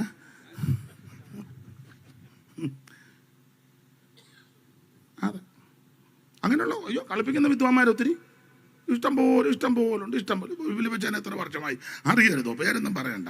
ഇഷ്ടം പോലെ ഉണ്ട്, ഇഷ്ടം പോലെ. പണ്ട് ഞാനൊരു യോഗത്തിന് ചെന്ന് പാട്ടുകാരെയെല്ലാം വിളിച്ച് തിരുവനന്തപുരത്ത് നിന്ന് വന്ന് പാടിയത് 5 ദിവസത്തെ യോഗം. ഞാനും ചെന്നു, കൺവെൻഷന് പ്രസംഗിച്ചു. ഞാൻ പ്രസംഗിച്ചിറങ്ങിയപ്പോൾ എനിക്കൊരു സ്വോത്ര കാഴ്ച കൊണ്ട് തന്നു. ഞാനത് നീ അന്നുണ്ടായിരുന്നില്ലയോ? ഉണ്ട്. സ്ഥലമൊന്നും പറയണ്ട. ഇപ്പം 5 ദിവസം നിങ്ങൾ നിന്ന് പാടി ഊപ്പാട് വന്ന 5 ദിവസം നിന്ന് എന്നെ ആരാണ്.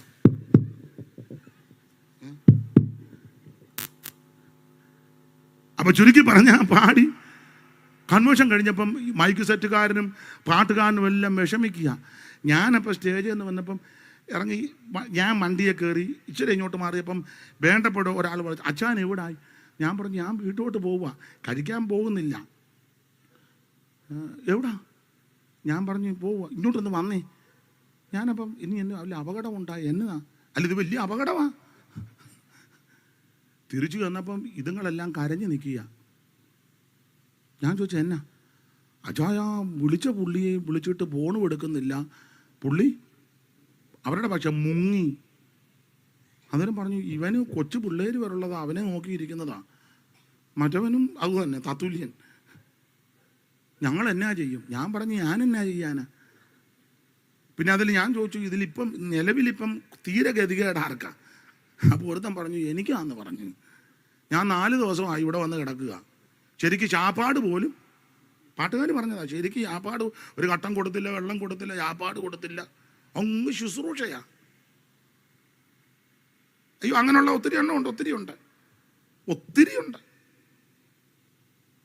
ഞാൻ പറയുന്നത് മനസ്സിലാകുന്നുണ്ടോ? ഇല്ലേ?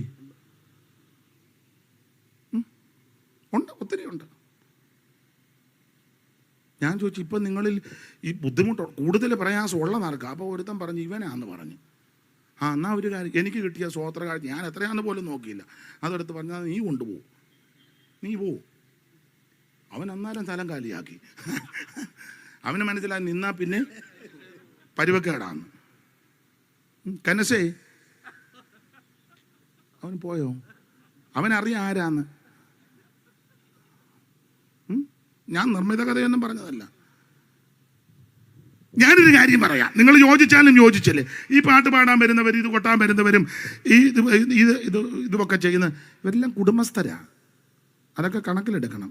യോഗം നടത്തുന്നവർ വിളിച്ചില്ലെന്നേ ഉള്ളൂ. വിളിച്ചേച്ച് വൃത്തികേട് കാണിക്കരുത്. അങ്ങനെ ഉണ്ട്, ഒത്തിരി പേരുണ്ട്. എനിക്കിപ്പോൾ തന്നാലും തന്നില്ല എന്നും വിഷയമല്ല. ഞാൻ നാളെ വിളിച്ചാലും ഞാൻ ചൊല്ലും.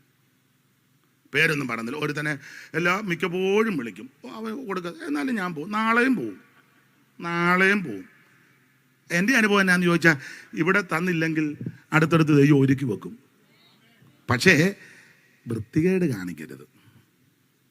കൊടുക്കണ്ടേ? കൊടുക്കണ്ടെന്നാണോ? ഇവിടെ ഈ മെതിക്കുന്ന കാളയ്ക്ക് മോഹക്കോട്ട. ഇപ്പം പിന്നെ ഇന്നാളെ എന്നോട് പറഞ്ഞു, അച്ഛാ തരുന്നില്ല. ഞാൻ ചോദിച്ചു, അയന്നാ? അച്ഛായന് കിട്ടി. ഞാൻ പറഞ്ഞു, എനിക്ക് ഓപ്പണായിട്ട് അവർ കൊണ്ട് തന്നു. ഞങ്ങളോട് പറഞ്ഞു ഗൂഗിൾ പേ ചെയ്യാന്ന്. ഇപ്പൊ പൊക്കോ, വലിയ പേയായത്. എല്ലാവരും കുടുംബസ്ഥരാ. ഇവരെല്ലാം ഈ ശുശ്രൂഷ കൊണ്ട് ജീവിക്കുന്നവരാ. അല്ല, രാത്രി കള്ളനോട്ടടിയുണ്ടോ? ഉണ്ടോ? അത്രയും പറഞ്ഞ് ആ ഭാഗം വിടുക. നമ്മൾ യോബാന്നിലോട്ട് ഇച്ചിരിയുടെ പറഞ്ഞേച്ചങ്ങ് നിർത്താം. ഏതായാലും നാളെ യോഗമില്ലല്ലോ. ഇതൊക്കെ ആവശ്യമുള്ളവർ ഇതിനകത്തുണ്ടെന്ന്. എല്ലാം നിങ്ങൾ ഏറ്റെടുക്കണ്ട. ആവശ്യമുള്ളവർ അവനുള്ളത്. യോബിന്റെ വിശേഷത ഈ പരാജയത്തിന്റെ പാട്ടല്ല പാടിയത്. യോബ് പറയാ, അവൻ ദൈവം തന്നു, ദൈവം എടുത്തു, എന്റെ ദൈവം അറിയാതെ ഒന്നും വരികയല്ലെന്ന്. സാത്താൻ ലജ്ജിച്ചെങ്കിൽ ഇവന്റെ തൊഴിൽ പോകുകയല്ല. രണ്ടിനൊന്ന് വെച്ച് ഓടിച്ചു നിർത്താം. രണ്ടിനൊന്ന്. പിന്നെയും ഒരു ദിവസം ദൈവപുത്രന്മാർ യഹോവയുടെ സന്നിധിയിൽ നിൽപ്പാൻ ചെന്നു. സാത്താൻ അവരുടെ കൂടെ പിന്നെയും വന്നല്ലോ. തോറ്റാലും കാൽവറിയിൽ യേശുവിന്റെ ഉയർപ്പിനാൽ ഇവനെ പരാജയപ്പെടുത്തിയതാ. മരണമേ നിന്റെ വിഷമുള്ളവിടെ, മരണമേ നിന്റെ ജയമെവിടെ? മരണത്തിന്റെ അധികാരിയാകുന്ന പിശാചനെ തന്റെ മരണത്താൽ കാൽവറിയിൽ പരാജയപ്പെടുത്തിയ യേശുക്രിസ്തു. പക്ഷെ ഇന്നും അവൻ ലജ്ജിക്കാതെ പിന്നെ ഇളിപ്യനാണെങ്കിലും വന്ന് തോണ്ടുന്നത് അവന് നാണവും മാനവും ഉള്ളവനല്ല. ആർക്ക്? പിശാചിന്. അവൻ വീണ്ടും വന്നു. വീണ്ടും വന്നപ്പോ എന്താ വന്നേ? നീയല്ലേ പറഞ്ഞ് യോബിന്റെ സമ്പത്ത് പോകുമ്പോൾ പകുതി പോകുന്നാണ്ട് സമ്പത്ത് പോയപ്പോഴും പുള്ളി സ്തോത്രം പറയുന്നല്ലോ. ഉടനെ സാത്താൻ പറയാം, കൊള്ളാം, പിന്നെ തൊക്കിന് പകരം തോക്ക്. മനുഷ്യൻ തനിക്കുള്ളതൊക്കെ ജീവന് പകരം കൊടുക്കും എന്ന് പറഞ്ഞാൽ അവന്റെ പിള്ളേരെ മൃഗണി സമ്പത്ത് കളഞ്ഞേ. അവനെ തൊട്ടില്ലല്ലോ. ഇല്ല, അവനെ തൊട്, വിവരം അറിയാം. ഉടനെ ദൈവം പറഞ്ഞു സാത്താനോട്, അങ്ങനെയാണെങ്കിൽ താണ്ടെ ഈ യോബിനെയും കൂടെ നിന്റെ കയ്യിൽ തരിക, 2-4 ആയിരം. മനുഷ്യൻ തനിക്കുള്ളതൊക്കെയും ജീവന് പകരമായിട്ട് കൊടുക്കും. അടുത്ത വാക്യം, നിന്റെ കൈ നീട്ടി അവനെ തൊടുക, അപ്പോൾ അവൻ നിന്റെ മുഖത്ത് നോക്കി നിന്നെ ത്യജിച്ച് പറയും. അടുത്ത വാക്യം, ദൈവം സാത്താനോട്, അവനെ കൂടെ നിന്റെ കയ്യിലോട്ട് തരിക. പക്ഷെ ഒരു കാര്യം, അവന്റെ പ്രാണനെ തുടരുത്. ഇന്ന് രാത്രി ഈ ദൈവത്തിന്റെ പൈതലെ, ദൈവം പറയാതെ നിന്റെ പ്രാണൻ പോകത്തില്ല. ദൈവം അനുവദിക്കാതെ നിന്റെ ജീവൻ പോകത്തില്ല. ചിലപ്പോൾ ക്യാൻസർ ആയിരിക്കും, ബ്രെയിൻ ട്യൂമർ ആയിരിക്കും, മാരക രോഗമായിരിക്കും. ഇന്ന് രാത്രി ദൈവം പറയാതെ നിന്റെ ആയുസ് പോകത്തില്ല. രോഗപീഠകളിൽ വലയുന്നവര് ഇന്ന് രാത്രി ഇതിനകത്ത് കാണും. ഇന്ന് രാത്രി ക്യാൻസർ ആയിരിക്കാം, ബ്രെയിൻ ട്യൂമർ ആയിരിക്കാം, കിഡ്നി പ്രോബ്ലം ആയിരിക്കാം, ഹാർട്ടിന്റെ പ്രോബ്ലം ആയിരിക്കാം. ദൈവം അനുവദിക്കാതെ, ദൈവം പറയാതെ നിന്റെ പ്രാണൻ പോകത്തില്ല. വിശ്വസിക്കുന്നവർ ഇന്ന് രാത്രി ദൈവത്തിന് മഹത്വം കൊടുക്കാൻ. ആയുസിന്റെ മേൽ അധികാരമുള്ളവൻ, പ്രാണന്റെ മേൽ അധികാരമുള്ളവൻ, ജീവന്റെ മേൽ അധികാരമുള്ളവൻ, മരണത്തിന്റെ മേൽ അധികാരമുള്ളവൻ ഇന്ന് രാത്രി ഇന്ന് രാത്രി രോഗാത്മാവിനെ അടിച്ചു മാറ്റട്ടെ. അന്ധകാരത്തിന്റെ ശക്തികൾ ഇന്ന് രാത്രി അഴിയട്ടെന്ന് വിശ്വസിക്കുന്നവർ ഇന്ന് രാത്രി അടുത്തിരിക്കുന്നവരെ ശ്രദ്ധിക്കണ്ട. ദൈവത്തിന് മഹത്വം കൊടുക്ക്, ദൈവത്തിന് മഹത്വം കൊടുക്ക്. ദൈവം അറിയാതെ, ദൈവം അനുവദിക്കാതെ, കർത്താവ് അറിയാതെ നിനക്കൊന്നും സംഭവിക്കത്തില്ല. അധികാരി യേശുവാ. സകലത്തിന്റെ മേലും, ജീവന്റെ മേൽ, പ്രാണന്റെ മേൽ, പ്രകൃതിയുടെ മേൽ, ചരാചരങ്ങളുടെ മേൽ, സർവത്തിന്റെ മേലും അധികാരമുള്ള യേശുവിന്റെ നാമത്തിൽ വിശ്വസിക്കുന്നവർ ഇന്ന് രാത്രി, നീ രോഗബന്ധനത്തിലാണ് വന്നത്, ഇന്ന് രാത്രി സൗഖ്യത്തോടെ തിരിച്ചു പോകണം. രട്ടടിച്ച് സന്തോഷത്തെ ഉടുപ്പിച്ച് വിലാപത്തെ നൃത്തമാക്കുന്ന ദൈവത്തിന്റെ ശക്തി. ഓ ദൈവത്തിന് മഹത്വം. വിശ്വസിക്കുന്നവർ ഇന്ന് രാത്രി ദൈവത്തിന് മഹത്വം കൊടുക്ക്. ഈ രാത്രി ദൈവത്തിന് മഹത്വം കൊടുക്ക്. യേശു നിന്നെ വിടുവിക്കും. കരമുയർത്തി ദൈവത്തെ സ്തുതിക്ക്. ദൈവം പറയാ, അവൻ നിന്റെ കയ്യിൽ തരിക, പക്ഷേ അവന്റെ പ്രാണനെ തുടരുത്. ദൈവം പറയാതെ നിന്റെ പ്രാണൻ പോകത്തില്ല കേട്ടോ. ഡോക്ടർമാര് പറഞ്ഞ കാര്യം അധിക നാൾ കാണുകയല്ല. ഈ രോഗം വന്നാൽ അധിക നാൾ, അതൊക്കെ ശരി, ഞാൻ വൈദ്യശാസ്ത്രത്തിന് എതിരൊന്നും പറയുന്നില്ല. പക്ഷേ ജീവന്റെ മേൽ അധികാരമുള്ളവൻ യേശുവാ, പ്രാണന്റെ മേൽ അധികാരമുള്ളവൻ യേശുവാ. ദൈവം പറയാതെ നിനക്കൊരു ദോഷം വരികയല്ല. ഏതാനും മിനിറ്റ് കൊണ്ട് ഞാൻ നിർത്താം. സാത്താൻ സന്തോഷിച്ച് പുറപ്പെട്ടു. അത് അവനെ തൊട്ടില്ലെങ്കിൽ, അവന്റെ പ്രാണനെ തൊട്ടില്ലെങ്കിൽ അവനെ ഒന്ന് പുള്ളി വന്ന് യോബിനെ അങ്ങ് തൊട്ടു. അടി തൊട്ട് മുടി വരെ പരുക്കള്, അങ്ങോട്ട് ശക്തമായി ചൊറിച്ചില്, വേദനയും ചൊറിച്ചിലും. ഓട്ടുക ചെണ്ടമെടുത്ത് ചാരത്തിലിരുന്ന് ചുരണ്ടുക, എല്ലാം പ്രതികൂലമായി. ഇനി ഞാൻ ഓടിച്ചങ്ങ് പറയാം, വാക്യങ്ങൾ വായിച്ചു പോയാൽ നേരം പോവും. ചാരത്തിൽ നിന്ന് ചുരണ്ടുക. എല്ലാം പ്രതികൂലം. സമ്പത്ത് മുഴുവൻ പോയി, തലമുറ മുഴുവൻ മാറ്റപ്പെട്ടു, ശരീരം രോഗത്താൽ പിടിക്കപ്പെട്ടു, അസഖ്യമായ വേദനയും ചൊറിച്ചിലും. തെറ്റി കഴിഞ്ഞവർ വന്ന് ഇയ്യോബിനെ നിന്ദിക്കാൻ തുടങ്ങി. നീ ഭക്തനാണ്, പിന്നെ ഇങ്ങനെയൊക്കെ വരുവോ? വഴി നടന്നു പോയവരും പരിഹസിച്ചു, അയൽക്കാർക്ക് നിന്നതിനായി സ്നേഹിതന്മാര് ദ്വേഷിച്ചു. 2-3 സ്നേഹിതന്മാരുണ്ടെന്ന്, ബിൽദാദ്, സോബർ, എലീഫാസ്, പിന്നെ വേറൊരു പുള്ളി പിന്നെ വന്നു എലീഹൂ. അതവിടെ നിൽക്കട്ടെ. യവന്മാര് 3 കൂടെ 2:11 വായിച്ചേ. 2:11. അനന്തരം തേമാന്യനായ എലീഫസ്, ശൂഹ്യനായ ബിൽദാദ്, നയമത്തിനായ സോബർ എന്നീ ഇയ്യോബിന്റെ 3 സ്നേഹിതന്മാര് ഇയ്യോബിന് അനർത്ഥമൊക്കെ സംഭവിച്ചപ്പോൾ അവന്റെ അടുക്ക പോകാമെന്നും അവനോട് കൂടി സഹതപിക്കാമെന്ന് പറഞ്ഞു ഒത്തല്ലോ. അത് വലിയ കാര്യം.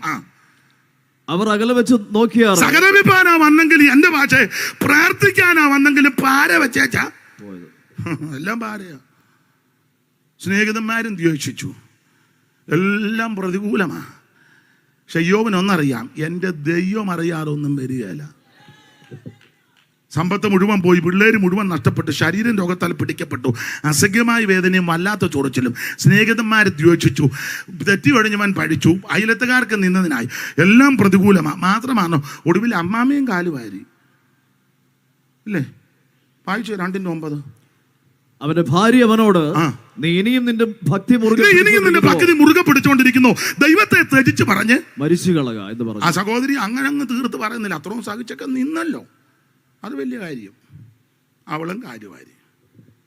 എല്ലാം പ്രതികൂലമായി, എല്ലാം പ്രതികൂല. അപ്പൊ ഇയ്യോബിനറിയാം, എൻ്റെ ദൈവം ആ സകലത്തിൻ്റെ അധികാരി, ദൈവം അറിയാതെ ഒന്നും വരത്തില്ല. ഇയ്യോബിനെ പരാജയത്തിൻ്റെ പാട്ട് കേൾക്കാൻ സാത്താൻ നിന്നപ്പോൾ പക്വതം പറഞ്ഞ മാത്രമാണോ ശ്വാസത്തിന് ദുർഗന്ധം വെച്ചെന്ന, ശ്വാസത്തിന് ദുർഗന്ധം എന്ന് പറഞ്ഞാൽ വേദപഠിതാക്കൾ ചൊല്ലി പറഞ്ഞത്, പുറമെയുള്ള പരുക്കളേക്കാൾ ഉപരി ഉള്ളിൻ്റെ ഉള്ളിൽ പരുക്കളും വടുക്കളും വ്രണങ്ങളും വന്ന് പൊട്ടി ചീഞ്ഞ് നാർകട്ട് അകത്ത് നിന്ന് പുറത്തോട്ട് വരുന്ന ശ്വാസത്തിന് ദുർഗന്ധം. അതായോ പറഞ്ഞ്, എൻ്റെ ശ്വാസം എൻ്റെ ഭാര്യയ്ക്ക് അസഖ്യവും, എൻ്റെ യാതന എൻ്റെ കൂടപ്പിറന്നവൾക്ക്. അവരുടെ പാട്ട് 19:17 ഒന്ന് വായിച്ചേ. 19:17 ഒന്ന് വായിച്ചേ. എന്റെ ശ്വാസം എൻ്റെ ഭാര്യയ്ക്ക് അസഹ്യവും, എന്റെ ശ്വാസം എൻ്റെ ഭാര്യയ്ക്ക് അസഹ്യവും, എന്റെ യാതന എൻ്റെ ഉറപ്പിടുന്നവൾക്ക്. അപ്പൊ അകത്ത് നിന്ന് പുറത്തോട്ട് വരുന്ന ശ്വാസത്തിന് ദുർഗന്ധം. ഒരു മനുഷ്യന്റെ ശോധന നോക്കണം. ഇങ്ങനെയുള്ള ഈ പ്രതിസന്ധിയിൽ, പ്രശ്നകലുഷിതമായ അന്തരീക്ഷത്തിൽ ഇയ്യോബിന്റെ പരാജയത്തിന്റെ പാട്ട് കേൾക്കുവാനും ദൈവത്തെ തള്ളിപ്പറയുന്ന കാണുവാൻ കാത്തിരുന്നപ്പോൾ പക്വതൻ പറഞ്ഞ കാര്യം പറഞ്ഞങ്ങ് നിർത്താം. പക്വതൻ പറഞ്ഞ എന്താണെന്നറിയാമോ? അറിവുള്ള വാക്യമാ. 13:15 വായിച്ചേ. അവൻ പക്വതൻ എന്തുവാ പാടിയത്? 13:15 പെട്ടെന്ന് വായിര്. അവൻ എന്നെ കൊന്നാൽ ഞാൻ അവനെ തന്നെ കാത്തിരിക്കും. ഇന്ന് രാത്രി ഈ ധൈര്യത്തോടെ വേണം എല്ലാവരും തിരിച്ചു പോകാൻ. അവൻ എന്നെ കൊന്നാൽ ഞാൻ അവനെ തന്നെ കാത്തിരിക്കും എന്ന് പറഞ്ഞാൽ, എൻ്റെ ദൈവം അറിയാതെ, എൻ്റെ കർത്താവ് അനുവദിക്കാതെ, എൻ്റെ യേശു അനുവദിക്കാതെ എനിക്കൊന്നും വരത്തില്ല. Praise the Lord. മാത്രമല്ല വാക്യത്തിനകത്ത് ഒരു പ്രത്യാശയുടെ അവൻ വാക്യമാ, ഞാൻ അവനായി കാത്തിരിക്കും എന്ന് പറഞ്ഞാൽ നമ്മുടെ യോഗം തീരുക. നമുക്കും പറയാൻ ഇന്ന് രാത്രി സന്തോഷത്തോട് ഞാൻ അവിടുത്തെ വരവിനായി കാത്തിരിക്കുക. ഇനി എത്രയും അല്പകാലം കഴിഞ്ഞിട്ട് വരുവാനുള്ളവൻ വരും. തനിക്കായി കാത്തു നിൽക്കുന്ന വിശുദ്ധന്മാരുടെ രക്ഷയ്ക്ക് അവിടുന്ന് പ്രേമം കൂടാതെ രണ്ടാമനും പ്രത്യക്ഷനാകും. ചിലർ താമസമെന്ന് വിചാരിക്കുന്നത് പോലെ കർത്താവ് തന്റെ വാഗ്ദത്തം നിവർത്തിപ്പാൻ താമസിക്കുന്നില്ല. ഇന്ന് രാത്രി ദൈവമൈതലേ, ധൈര്യത്തോടെ തിരിച്ചു പോകുക, പ്രത്യാശയോടെ കടന്നു പോകും. ദൈവം അറിയാതെ, ദൈവം അനുവദിക്കാതെ നിനക്കൊന്നും സംഭവിക്കത്തില്ല. നമ്മുടെ കർത്താവ് പറഞ്ഞ കാര്യം ഓർപ്പിക്കട്ടെ, ഞാനോ ലോകാവസാനത്തോളം എല്ലാ നാളും നിങ്ങളുടെ കൂടെയുണ്ട്. കരമുയർത്തി ദൈവത്തെ സ്തുതിക്കാം.